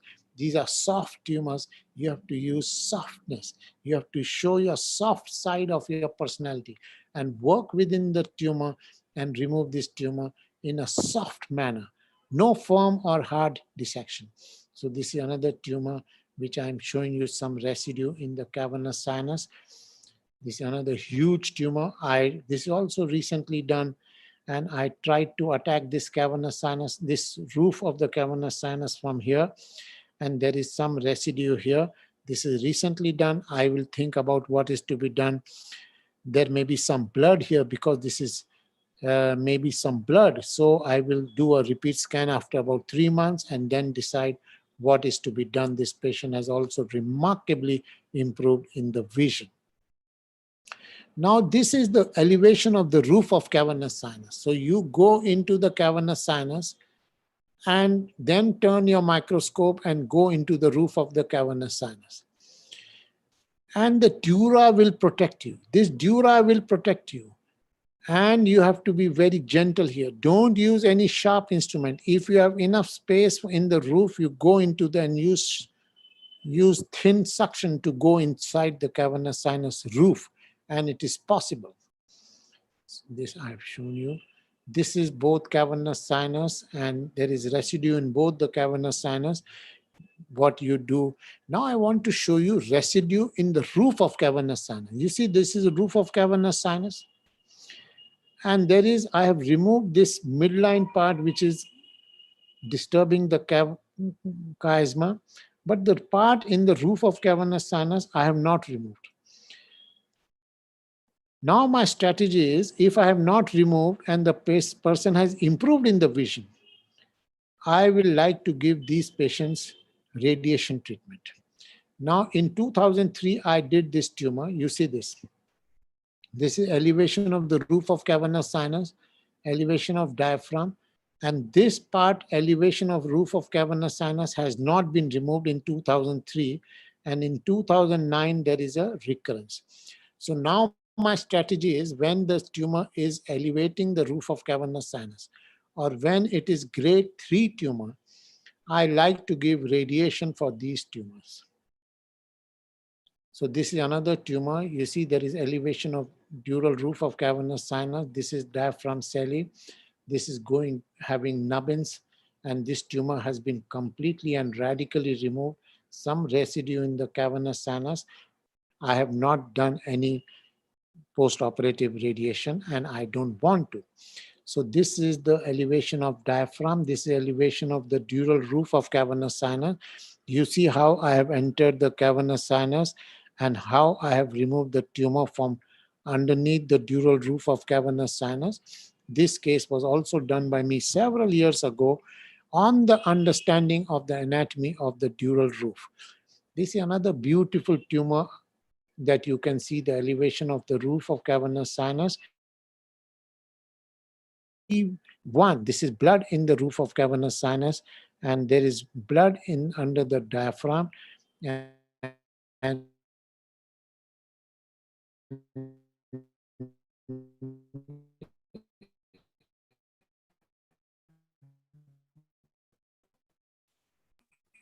I'm expecting.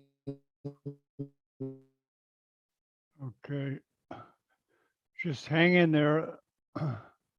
Usually the Wi-Fi recovers. And what is the technique of removing diaphragm?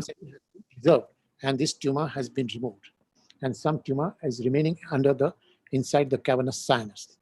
This is another tumor. You see the tumor in the cavernous sinus. I have tried to remove. Some tumor is remaining, but majority of the tumor is gone, and this patient was subjected for radiation treatment. This is another beautiful tumor which is elevating the lateral wall of the cavernous sinus like I have never seen before.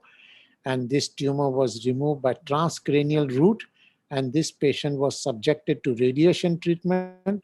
Unfortunately, first nasal route was done and then transcranial, and this patient was subjected to radiation treatment subsequently.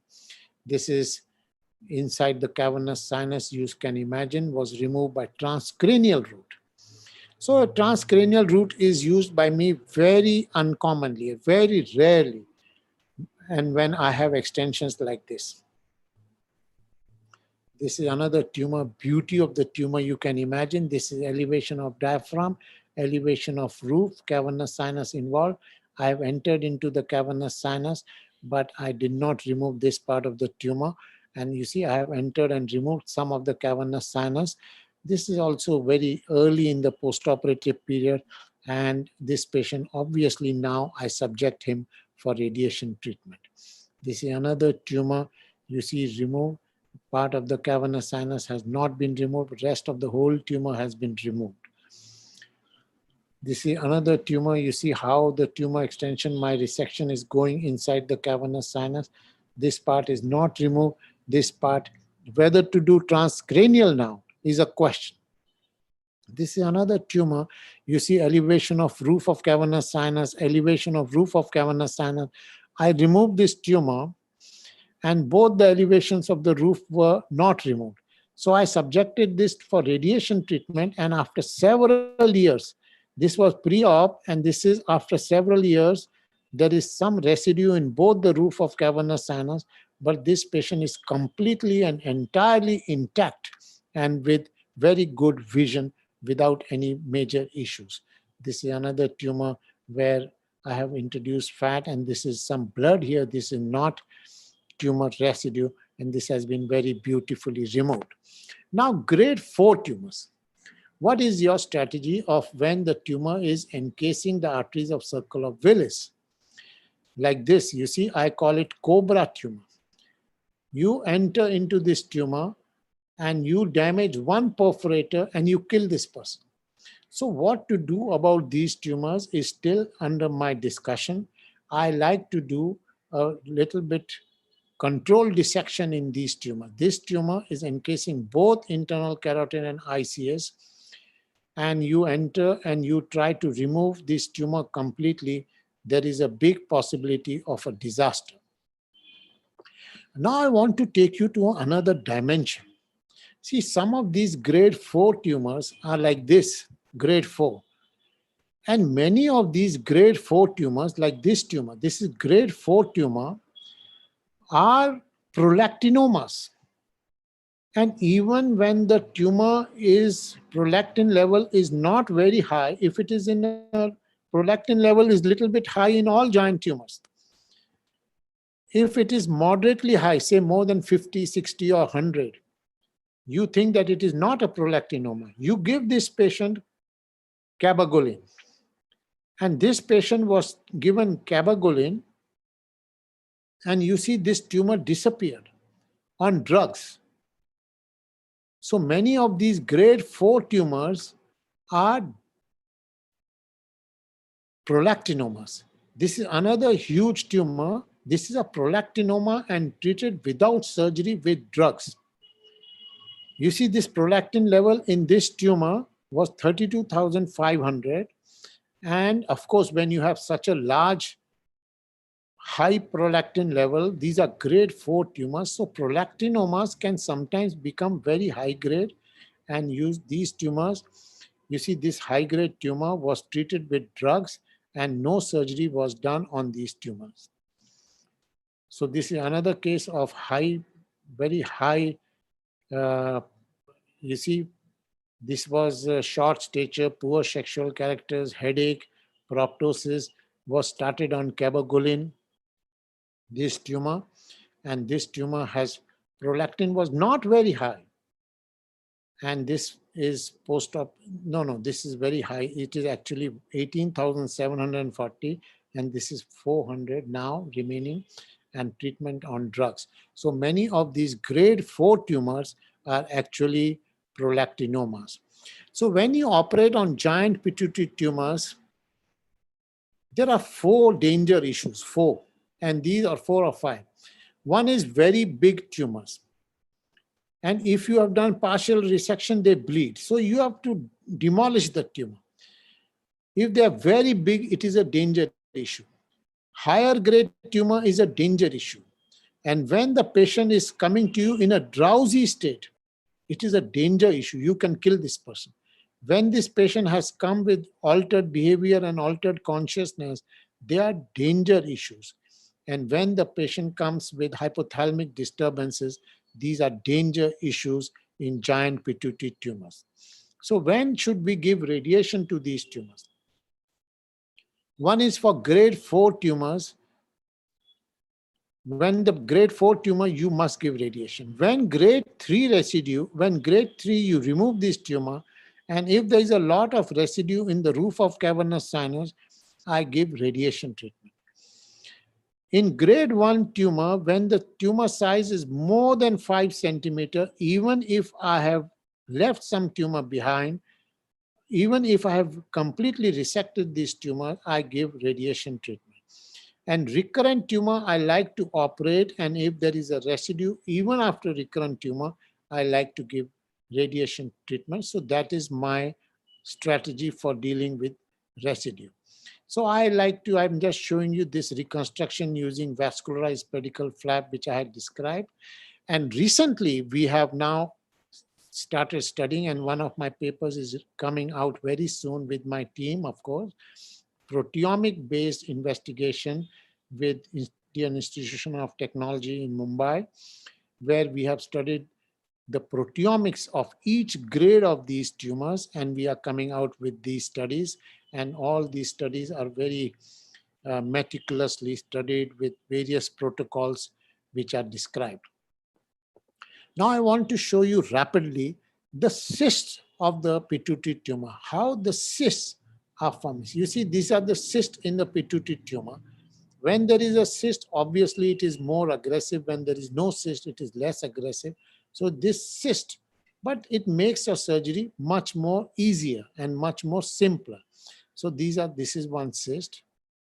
Now I want to show you this cyst, which article which I had published, fluid level within the cyst in pituitary tumors. So just see the beauty of these cysts. So this was the article which I published 10 years ago on my experience with 106 cases 10 years ago. Now my experience must be around 300 cases. You see, this is the tumor, and you see there is a level. You see this level? This is fluid level within the cyst. Now you see there is 2 cysts, and both these cysts have a fluid level. Now you see a huge tumor, and if you see carefully, each of these cysts has a fluid level. Can you appreciate? I'm not sure if you can appreciate but there is a fluid level in each of these cysts. You see, there is a fluid level in this cyst. There is a fluid level in this cyst. Now this cyst has a fluid level here and there is a fluid level here. Now if you ask me this tumor, you operate on this tumor, this is a most easiest tumor to remove. You operate, there will be dark blood-like structure, which fluid which will come out, and the whole thing can be removed in quick time. If I say half an hour for the other tumor, I will say not over maybe 5 minutes for this tumor or 10 minutes. You remove this tumor, this fluid will be drained, and then you remove the wall of the tumor. So there is a fluid level. It is easy to remove, but these tumors are more aggressive in their behavior and the recurrence rate is much higher. So you see there is a fluid level here, there is a fluid level here, and there is a fluid level here. So these tumors are easier to remove, but they are histologically more aggressive. You see this tumor looks very aggressive and large, but it is huge fluid, and there is a fluid level of different consistencies in this tumor. So you come, remove the anterior wall, debulk the tumor, this fluid will be delivered, and then you remove the wall of the tumor, which is reddish in consistency, and you see this beautiful fluid level in this tumor. Majority of this tumor is fluid, and this fluid level makes it easier to remove, but more difficult. The behavior is more aggressive. You see there is a fluid level here, and there is a fluid level here. So this fluid level, you remove the anterior wall, debulk the tumor, this fluid will be removed, and then the dura will be seen. Some tumor will be around the wall. Protect the dura. Learn the art of protecting the dura. Learn and understand the dura, and the whole tumor can be removed in very, very quick time. You see there is a fluid level here. There is a fluid level here. This tumor is a beautiful pituitary tumor. You see this tumor looks quite big, but if you see there is a fluid level in this tumor. Now I was showing you this tumor early in my presentation and I wanted you to see this, but now I want to show you the beauty in this madness. You see all these cysts are having a fluid level. Can you see all these cysts are having a fluid level? And I will rate this tumor resection difficult, but not impossible. This tumor can be removed in quick time because these tumors, the cyst will come out. You see the fluid, these are fluid levels. These are various layering of the fluid. You see now this tumor, and if you carefully see, there are many cysts with fluid levels, fluid levels, fluid levels, fluid levels. You see this tumor with multiple fluid levels. And if you operate, if the tumor will recur, now you see this beauty of this tumor. If this tumor will recur, the recurrence will also have a fluid level. That is the most astonishing part. We have to admire the beauty of nature, admire the beauty of these tumors. You see the fluid level, the whole tumor is fluid and nothing but fluid. The wall of this tumor is vascular tumor. You remove the cyst and then the wall of the tumor from the dura, you gently suck that wall and that is the tumor. You see this tumor in the cavernous sinus also, there is a fluid level. Now this tumor should be removed. You should not leave this tumor behind because this is easy to remove. Enter into the cavernous sinus and remove this tumor. And if you say, I want to use this tool and that tool and I will show you the anatomy, no anatomy. You come from here, open the anterior wall of the sella, open the anterior wall of the cavernous sinus, open the dura here, learn the art of anatomy, learn the art of demolishing the tumor from tricky space. If you start coagulating within the cavernous sinus, then my suggestion is that you should not do cavernous sinus surgery or pituitary tumor surgery. These tumors, there is no need for coagulation. So this is the beautiful layering of this. Now, beautiful, most beautiful. You see the beauty of layering, and I'm sure all the people watching this presentation will enjoy the beauty of pituitary tumors. I said lion is the most beautiful animal, but I will say pituitary tumors are the most beautiful tumors. And you see this tumor have multiple small cysts with all with fluid levels. You see this tumor has a beautiful fluid level, and you must enjoy this fluid level. This tumor which I showed, I did it in 1988. Because there was a fluid level, I could remove this tumor beautifully, and the whole tumor, which I showed earlier in my presentation, and this fluid level makes this a fantastic tumor. 1 level, 2 level. This tumor which is going inside the cavernous sinus, I remove this because there is a fluid level, and this makes your resection easier under the diaphragm fluid level. So you have to know the quality of these tumors, and this tumor multiple cysts with multiple fluid levels. This tumor I showed you already, and this is the post-operative scan showing tumor resection. This tumor is, according to my calculation, a very straightforward pituitary tumor to remove if you know that these fluid levels, but their chances of recurrence are much higher. So you see, this is the preoperative with the fluid level, and this is a recurrence with the fluid level. Now you go again and remove and then give radiation.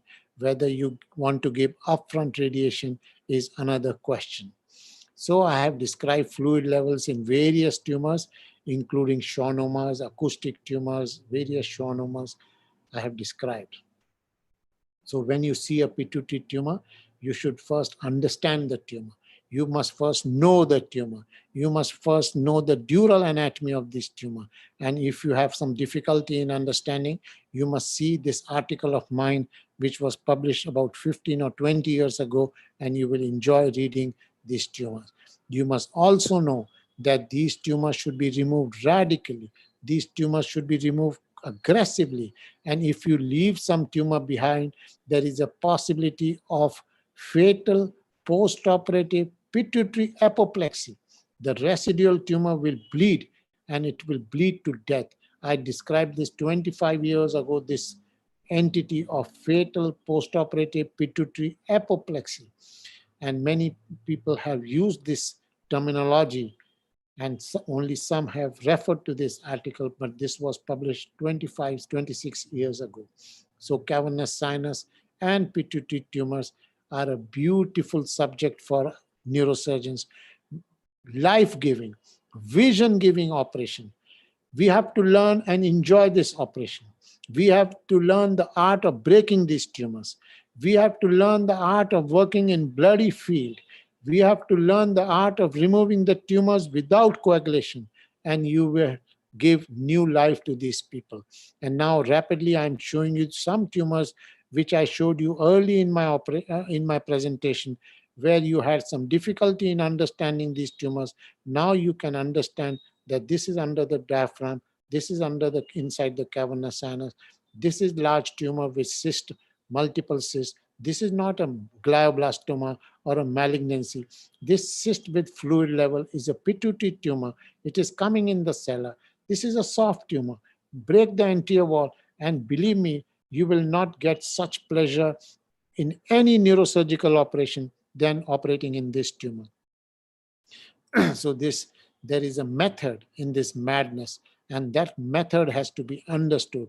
That method has to be exploited, and that method has to be exploited in the favor of our patients. These tumors can become large.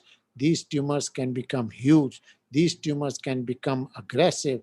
If you know how to remove, you give new life to these patients. Thank you very much, my dear friends. And if you have any questions, of course, Juha. Over to Juha.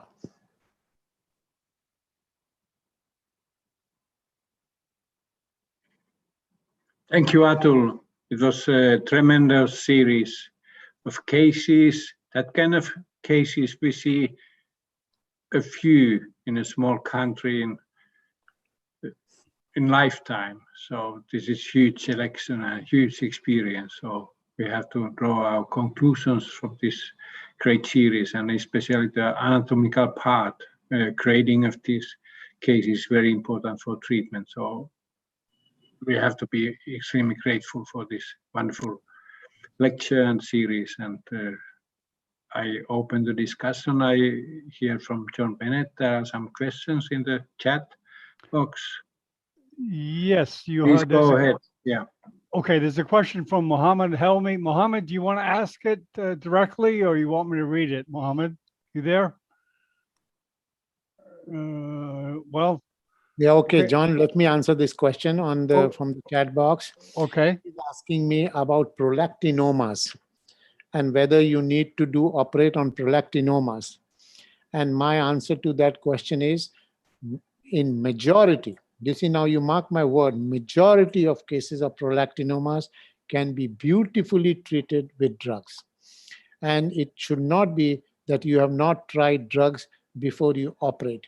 There are some cases of prolactinomas where even if you have given drugs, the tumor remains large and there are visual deficits. In that situation, you might like to operate. But in general, to answer your question, I will say that prolactinoma should be treated by drugs always, at least as a first line of defense. Okay, very good. There's a question from Talik Salem. Thanks, Professor, for your enormous experience sharing with us in this lecture. My question is, what are the exact MRI findings to differentiate between grade 3 and grade 4 of pituitary classification? Yeah, Tariq, I had shown this with several slides. You see, grade 3 are grade 3. In my definition, grade 1, grade 2, grade 3 are benign pituitary tumors. In my definition, grade 4 is aggressive. I don't want to use malignant because malignancy is a wrong word. Even when they become grade 4, histologically, they are not malignant. I don't like to use malignancy as a word, but grade 4 are much more aggressive than grade 3.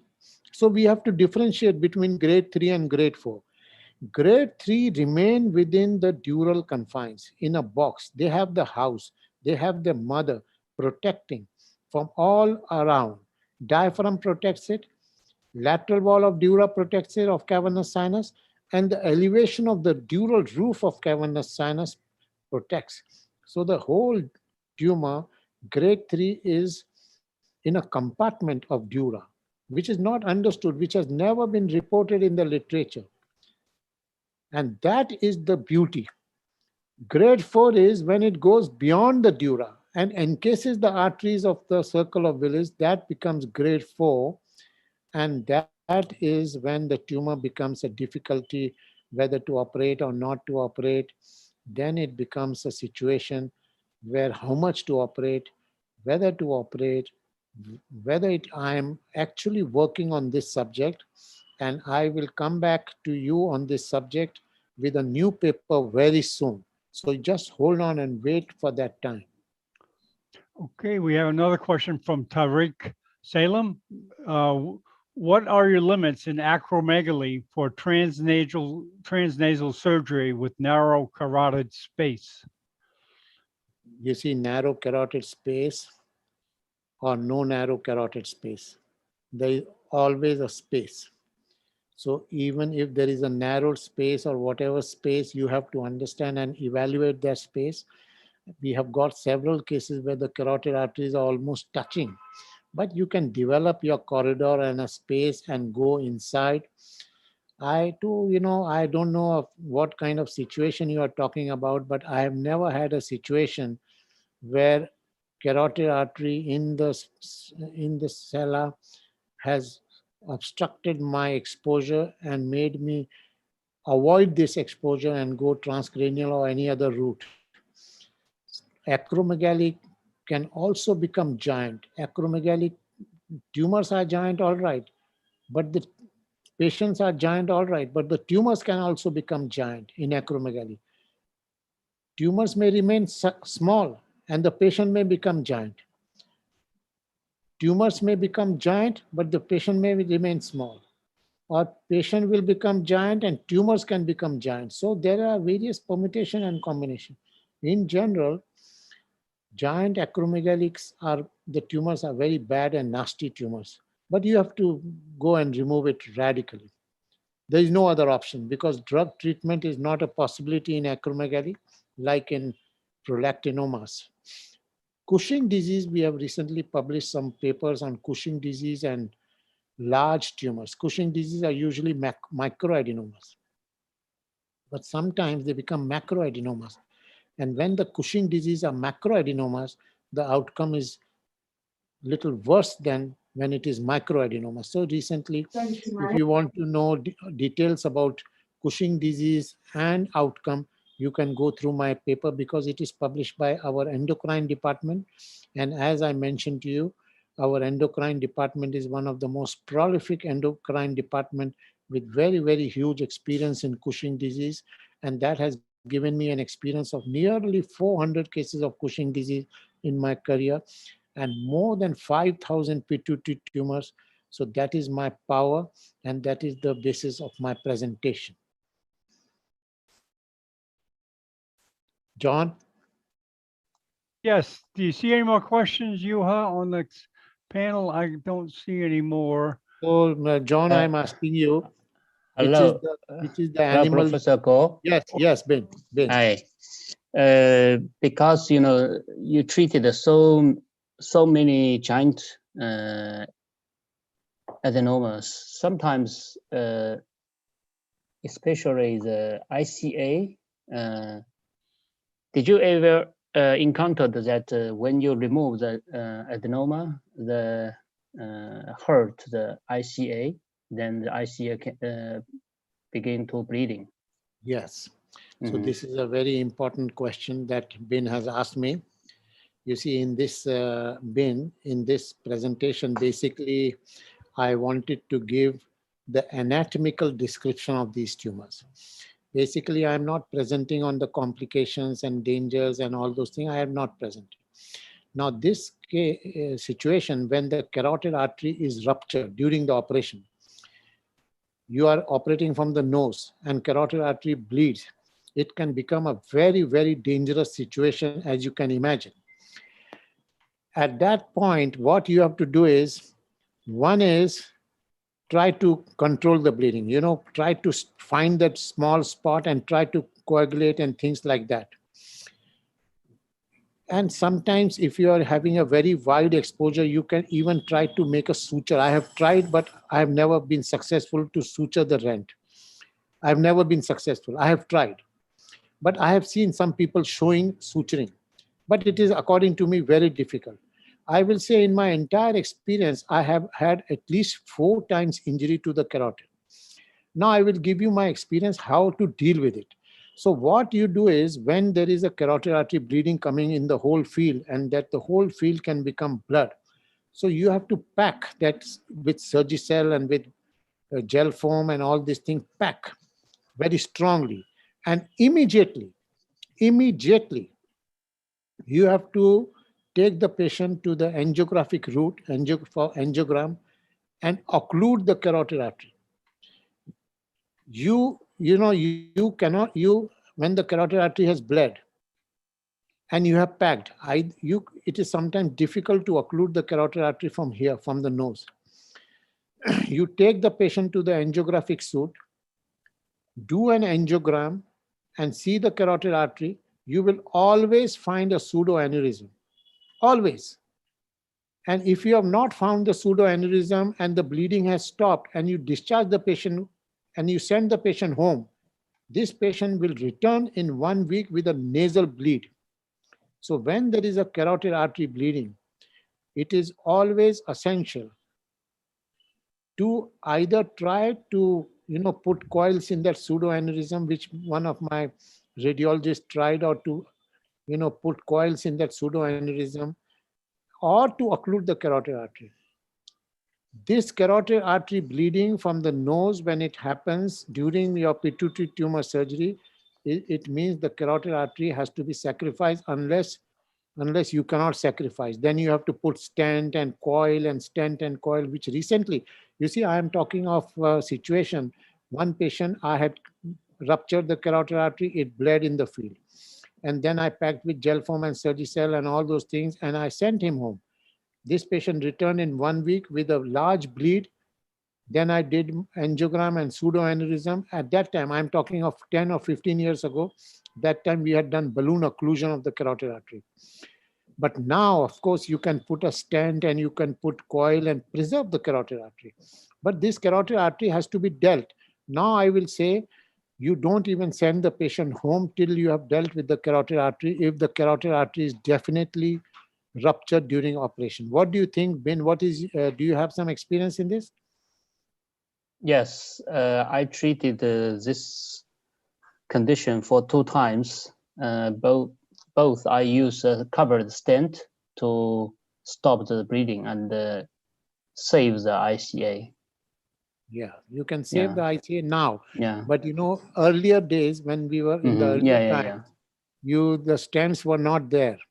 Yeah. And I had bleeding, you know, that time it was balloon occluded and one time coils were put. And more recently, about 1 year ago, my interventional radiologist had put a stent and coils. So when the artery has bled, carotid artery has bled, you have to deal with it. You cannot just pack it and leave it. Yeah, This if the collateral blood flow is not enough, you may be combined with a bypass. Yes, yes. Okay, That Juha, Binzu will do Juha, first. oh, I'm sorry. Go ahead, Atul. No, Binzu is the bypass king. So he, Yes. Besides being a translator, he's the bypass king. yeah, Okay, Juha, what would you like to do? Continue to ask questions or let me get you unmuted there, Juha. Unmute yourself. Juha, could you please unmute? You're muted there, Juha. You are muted. There was one important question about the closing, about the, you mentioned fat transplant, but also about mucosal flap, or can you Yeah. explain that? Yes. Closing. Now, you Very see, important. now I will, I must, you know, this is very important about how to close and when to use what. So now, you know what, initially I was saying when the diaphragm is intact and the diaphragm herniates into the picture, I mentioned in my lecture that you don't even have to do any introduction of fat. My indication for introduction of fat is during operation, when I am operating, and if I see any CSF during my operation, whether it is from the diaphragm celli or from wherever, when I have toned the diaphragm and CSF comes in the picture, I will put fat always. And when I am doing microadenomas like Cushing disease, I was avoiding putting fat. I think that is a big mistake in Cushing disease. If you are not in most of the Cushing disease patient with microadenomas, I always pack the sella after removing of the tumor with fat, and then the sphenoid sinus with fat, and I introduce all the bone graft, all the bone which I have collected, I put there. Regarding the mucosal flap, it is a beautiful flap and can be used on occasion, but I depend more on fat. And fat is the best material for reconstruction. You see those people who are using endoscope, and then they are doing a lot of work on the nose, on the turbinates and on the mucosal layer and on the septum, and then they use Haddad flap and all those things. When you are doing transnasal speculum-based surgery, like Hardy's, you are doing microscope-based surgery, you don't have those kind of issues because you are separating the septum, you are going to the warmer, you're opening the sphenoid sinus, and you have not touched the mucosa at all. You have just displaced the mucosal layers. And you reach the sphenoid sinus, open the dura of the, I will like to show one video if possible. Although it is completely just few days ago I had done, and it is not edited at all. So would you like to see that? Okay. Let me Great. Yeah. but you must remember it is not edited at all. So don't start criticizing me, Ben, and enjoy it. Let me show you. Wait.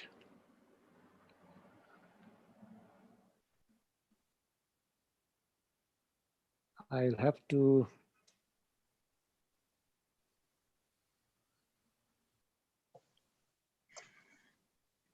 Can you see my screen?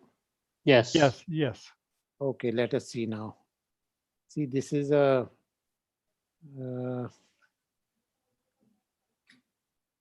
no, this is different case, not this. I don't want to show you this one. This is after removal. This is a little bit later stage of this surgery. Wait, sorry for that. I will like to show the other one. You know,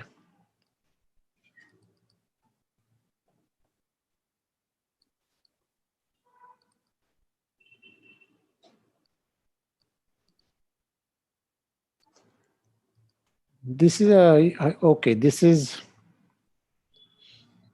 no, this is, sorry for this. This is just opening of the sphenoid sinus. This is also you will not like to see.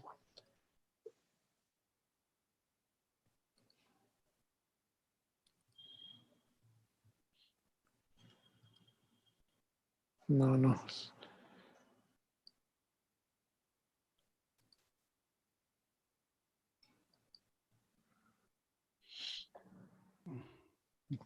Sorry, I think let me just prepare it. In the meantime, can you ask questions in the meantime whilst I am trying to get the right film? Okay, let's see. Does anybody see any questions on the chat? Let me Okay. see. Professor Go, so in your type 3 or type 4, how Yeah. often you can achieve the total resection of the adenoma? See, it will depend on various things, as you can imagine, Ben. But your aim should be always to remove it totally and aggressively. But sometimes in the corners here and there, some tumor may be left behind. And if it is left behind, then there is no need to give radiation for that. There are, in general, more often than not, you have to remove it totally and radically. Read up that question. Wait, Okay, sorry. let me get this video. I must, this is a unedited video. You must remember, and don't, this is completely unedited. Okay, just watch this. Unedited videos are the best ones. Okay, I'm removing, and it is done just yesterday or 2-3 days ago, this case, and it is on my screen, so I'm showing you. And this was a case of a large Cushing disease patient, okay? Cushing, as I mentioned to you, Cushing, that microadenoma should be removed radically in the form of a nodule. And you see, I am using a speculum, okay? This is not an endoscope. And this whole anterior wall of the cella has been exposed. You can see the entire cella is quite a large cella. And it is, and you must also see that I am using under very high magnification. So my magnification is very high. And you can see the whole, this is the entire thing is cella. And this is, now you can imagine my magnification which I'm using. Because, this is not a non-functioning tumor, and I want to remove this tumor as a nodule, as a complete tumor. So you please watch this. And this is completely unedited version.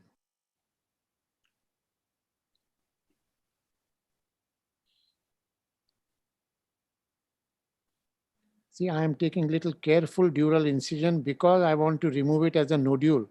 But if it is a tumor, which is a giant tumor, then I will take a deeper incision. The right will enter into the tumor. Because it is a Cushing, you see the tumor is, some tumor is coming out. See, I am separating with my knife. Normally, I will not do this because giant pituitary tumors, you don't have to remove it en masse. But Cushing disease patient, because this is a Cushing disease, I have to remove it like a nodule. If you don't remove Cushing disease as a nodule, then there is a possibility of leaving some tumor behind. You see this was a largish Cushing, not very big, but the whole tumor is some tumor has erupted out, and I have removed the anterior wall of the sella dura. Now I know from the scan that this entire thing is tumor. And I will like to remove this tumor in the form of a nodule. You see, I am increasing my magnification so much. And you see how close I am to the tumor. You see now I am separating the nodule from the normal gland. In giant pituitary tumors, you don't want to do this kind of work. Maybe if I can show you one giant tumor also, I will like to show you. But just see this one, which is a Cushing disease.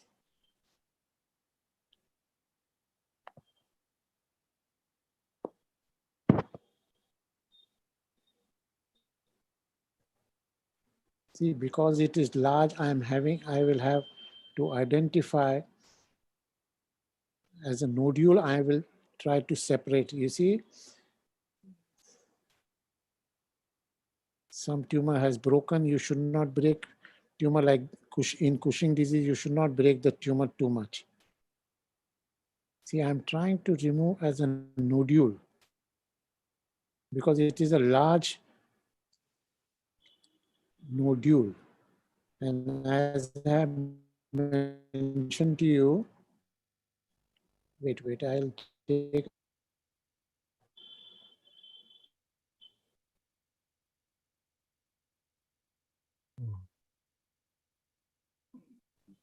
We kind of lost that end of the video.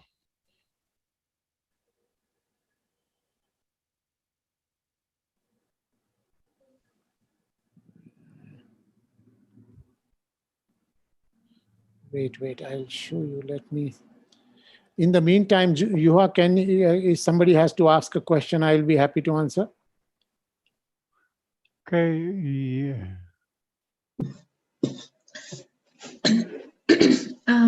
Professor Atul, thank you so much for the great presentation, as usual and as expected. Thank you. Well, my questions, Professor, regarding the craniopharyngioma, I'd like to know your opinion for that stereotactic intracystic delivery of immunogenic or radioactive substance like interferon or like the bleomycin. So do you have any a clear-cut? I will talk on craniopharyngioma in one of my another lectures very soon. So you please hold on for my lecture on craniopharyngiomas. Okay? Because craniopharyngioma is one of the most, unbelievable tumors of the body. There are two tumors which nobody in the world has been able to understand. One is chordoma and one is craniopharyngioma. These tumors are histologically benign, but behaviorally aggressive. Nobody knows which craniopharyngioma will recur. Nobody will know which chordoma will recur. If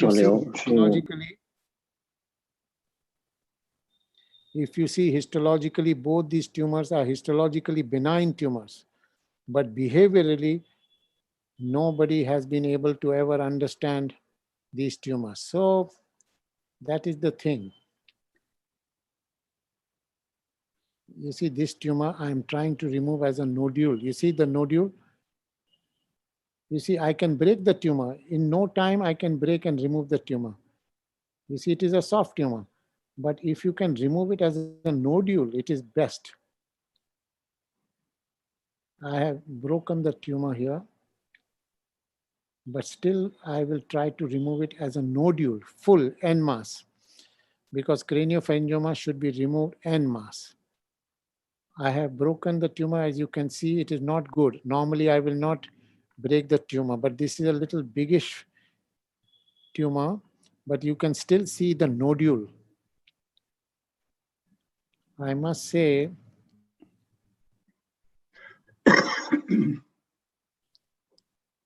giant tumors are different. Cushing disease surgery.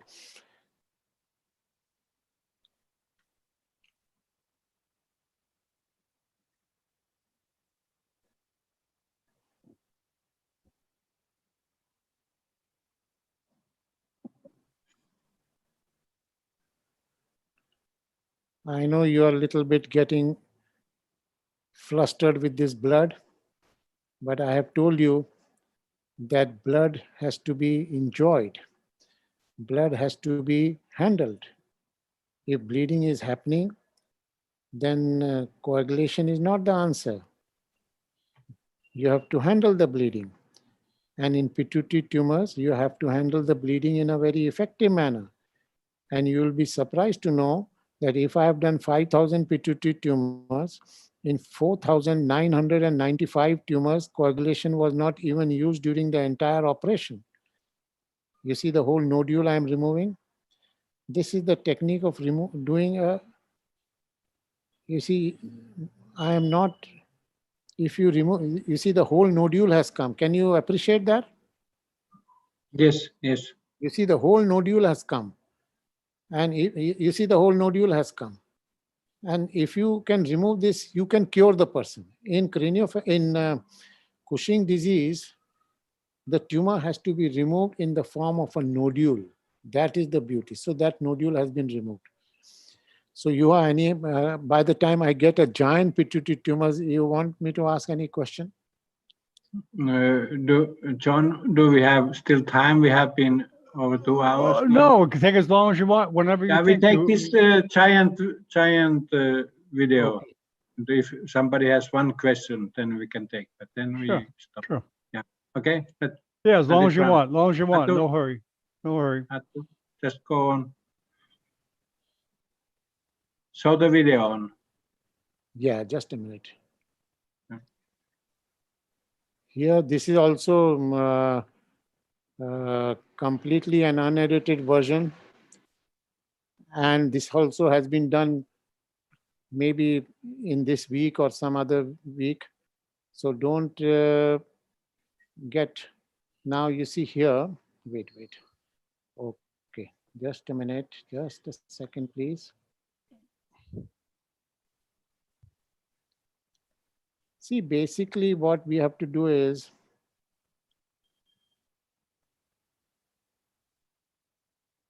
can you see the screen?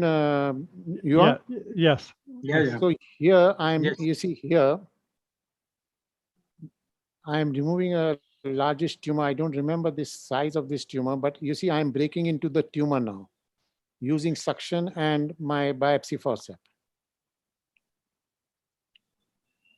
And it is bleeding. The tumor is bleeding.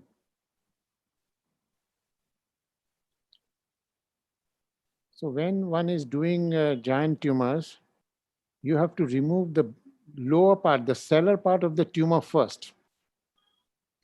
And then you have to remove the sides of the tumor. You see lower part, I'm removing the cellular part of the tumor first using this kind of speculums, these kind of curettes.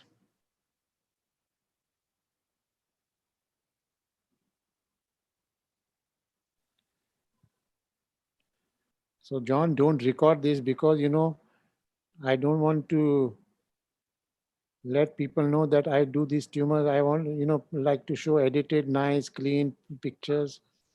So don't, in any case, Oh, to show.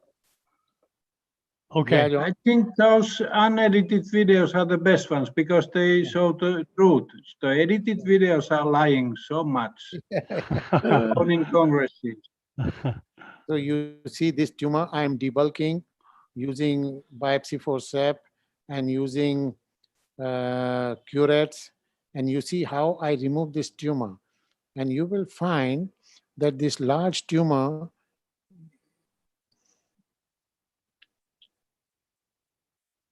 see, you will be surprised. You see the large size of the tumor I am removing? And I have no doubt that these tumors are best removed using microsurgery, microscope. You know, with endoscope, is so much blood comes in your picture, you will get disturbed.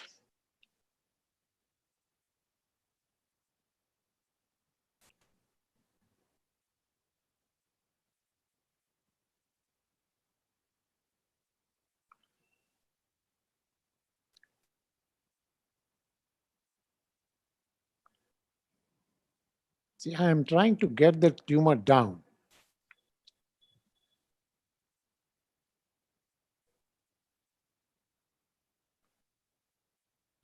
See, the majority of these tumors are soft tumors.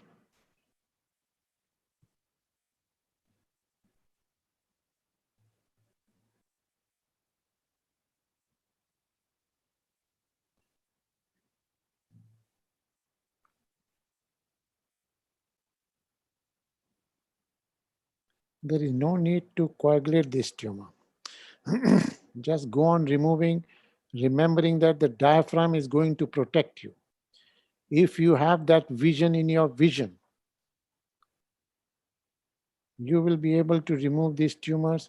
And if also see this, how much is my magnification? My basic premise is that I know that the diaphragm is going to be protective.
Can you see the tumor resection?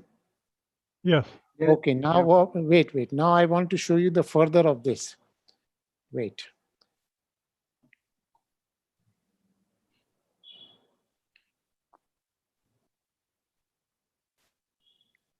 Just a minute. Okay. John, don't get restless during operation. No, this is great. In the operation, first thing is the surgeon should never get restless. And if I can see, John, you are getting restless. No, I'm not getting restless. This is great. Keep going. Okay. Now you can see the screen. Yes. Yeah. You see, I am removing the tumor, and I will like to show you the diaphragm if possible. I'm not sure in this case diaphragm is seen or not, but diaphragm will be seen in all cases. No question about that. And if you don't see the diaphragm, then you have not removed it completely.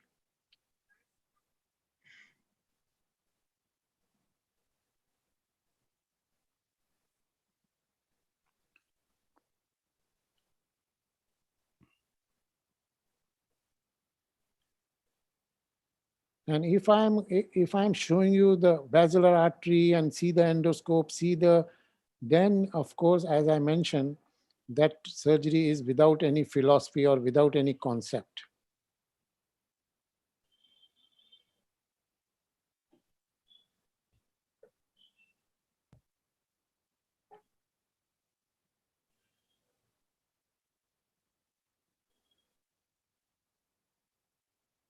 See, some CSF is coming in picture.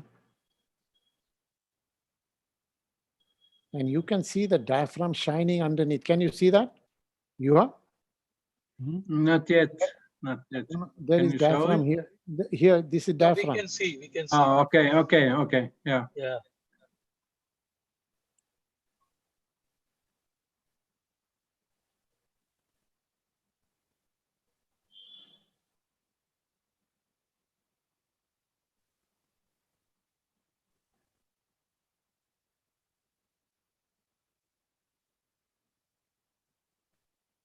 See, this tumor must be quite a big one.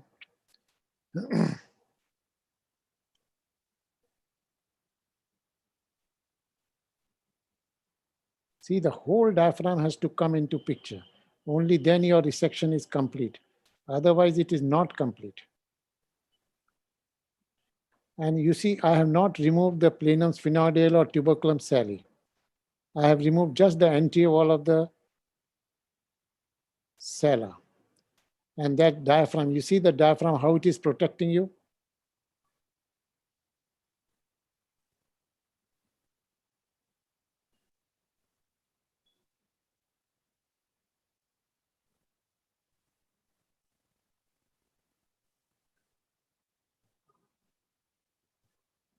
See, you have to learn the art of breaking this tumor. The tumor is not broken by coagulation. You see the diaphragm now, more better? Yeah. You see the diaphragm coming in picture, more better? Yeah.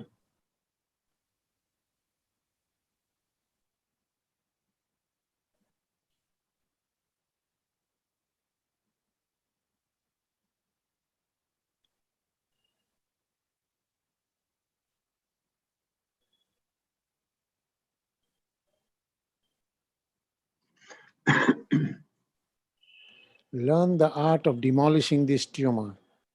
Learn the art of using suction. Learn the art of breaking the tumor. Learn the art of operating in bloody field. Because many of the tumors in cavernous sinus, petroclival area, arteriovenous malformation, to operate, you have to operate in a bloody field.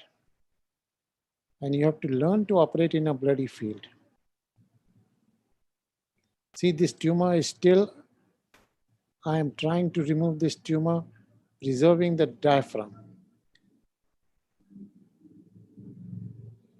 And now I'm going quite in the rostral direction. You can appreciate that.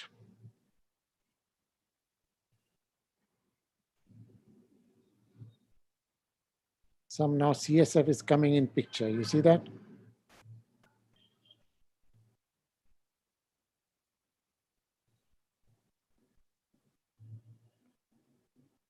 See, if CSF is coming in picture, it means you have to pack this area with fat.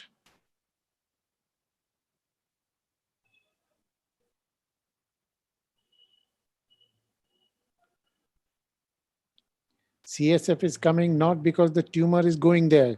CSF is coming because you have made a rent in the diaphragm cell.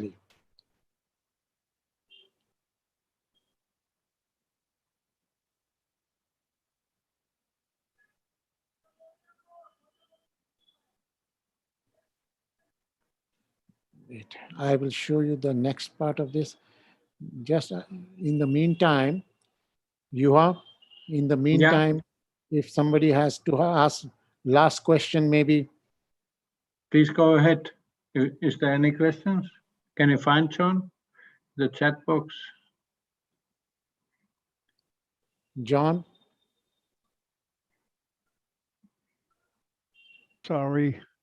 It was about the transnasal approach. I'm trying to find it here. Hold on. Just give me a second. Somebody was asking about why not to use the endoscope, but I think you explained that you cannot see so well. You know, endoscope, I'm not saying don't use endoscope. I'm saying, you told the difficulties. Problem with, I'm not saying you don't use endoscope, and also the problem is, please don't misunderstand me. I am saying endoscope is not necessary for pituitary tumors. I am saying endoscopy may be necessary for maybe craniopharyngiomas, may be necessary for chordomas, may be necessary for other tumors, but not for pituitary tumors. Pituitary tumors are midline tumors. Pituitary tumor should be removed without, there is no need for endoscope in pituitary tumor surgery, because it, particularly for large tumors, if you use endoscope, there is no space for you. You see the whole diaphragm is in picture. Can you see the diaphragm now? Yeah. You see, I'm not sure if you can see, Juha, but I have just see, let us see how much I can show you in this. Because as you can imagine, I'm trying to remove now the basal part of the tumor. I should not leave that basal tumor. The whole tumor, the diaphragm is pulsating in my picture. If you realize that upper part, you see the diaphragm? The whole diaphragm is pulsating in my picture, and there is CSF coming and there is blood coming. But I must tell you, if blood is coming, there is no way you can stop this bleeding by any coagulation. The only way you have to coagulate there, you have to stop this bleeding is by continuing to remove the tumor and then pack this with gel foam and pack this with gel. Now you see, because there is CSF coming, I am packing this area with fat. I have not even tried to do any kind of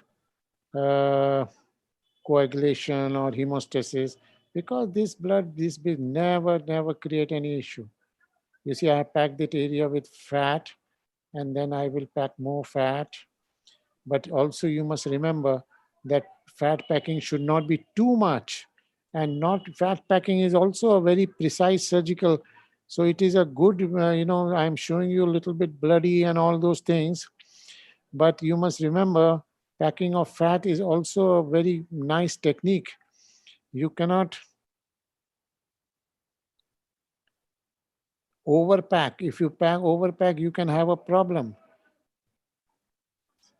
You see, I have packed the fat there now. Little bit I had moved here. You see, I'm holding that fat there, and then I'm putting more fat outside now. Now I'm not putting in the, you see, outside in the sphenoid sinus I'm putting. And there is no question of any worry about blood and all those things, no question. So that's the end of the story, my friends. And Juha, so that is the situation. Okay, thank you very much. Thank you, everybody. Thank you, Subin. Thank you, Takashi. Thank you, John. And thank you all those who were with us 2.5 hours. Bin, you have to make any comment, Bin? Great. Actually, you presented with the concept of mother duro. Very impressive. Thank you. Thank you. That's great. That's going to be a classic from the king. Yeah. Okay, I'd like to thank Ben for translating into Chinese, and I'd like to thank Takashi for translating into Japanese. How did we do this week, Ben? I will, John, Juha, I will communicate with you after 1 or 2 days, okay? Okay, excellent. Yeah, I think next week Dr. Lancino was speaking. Okay, so I can present after he finishes. So in 2 weeks, Okay. we will take the Okay. craniopharyngiomas. But Dr. Lancino will speak about the medical writing and publishing. Okay, fine. Fine. We'll get a good response. So, That's okay, okay. we'll see everyone next week. Thank Thank you. Many people Bye-bye. there.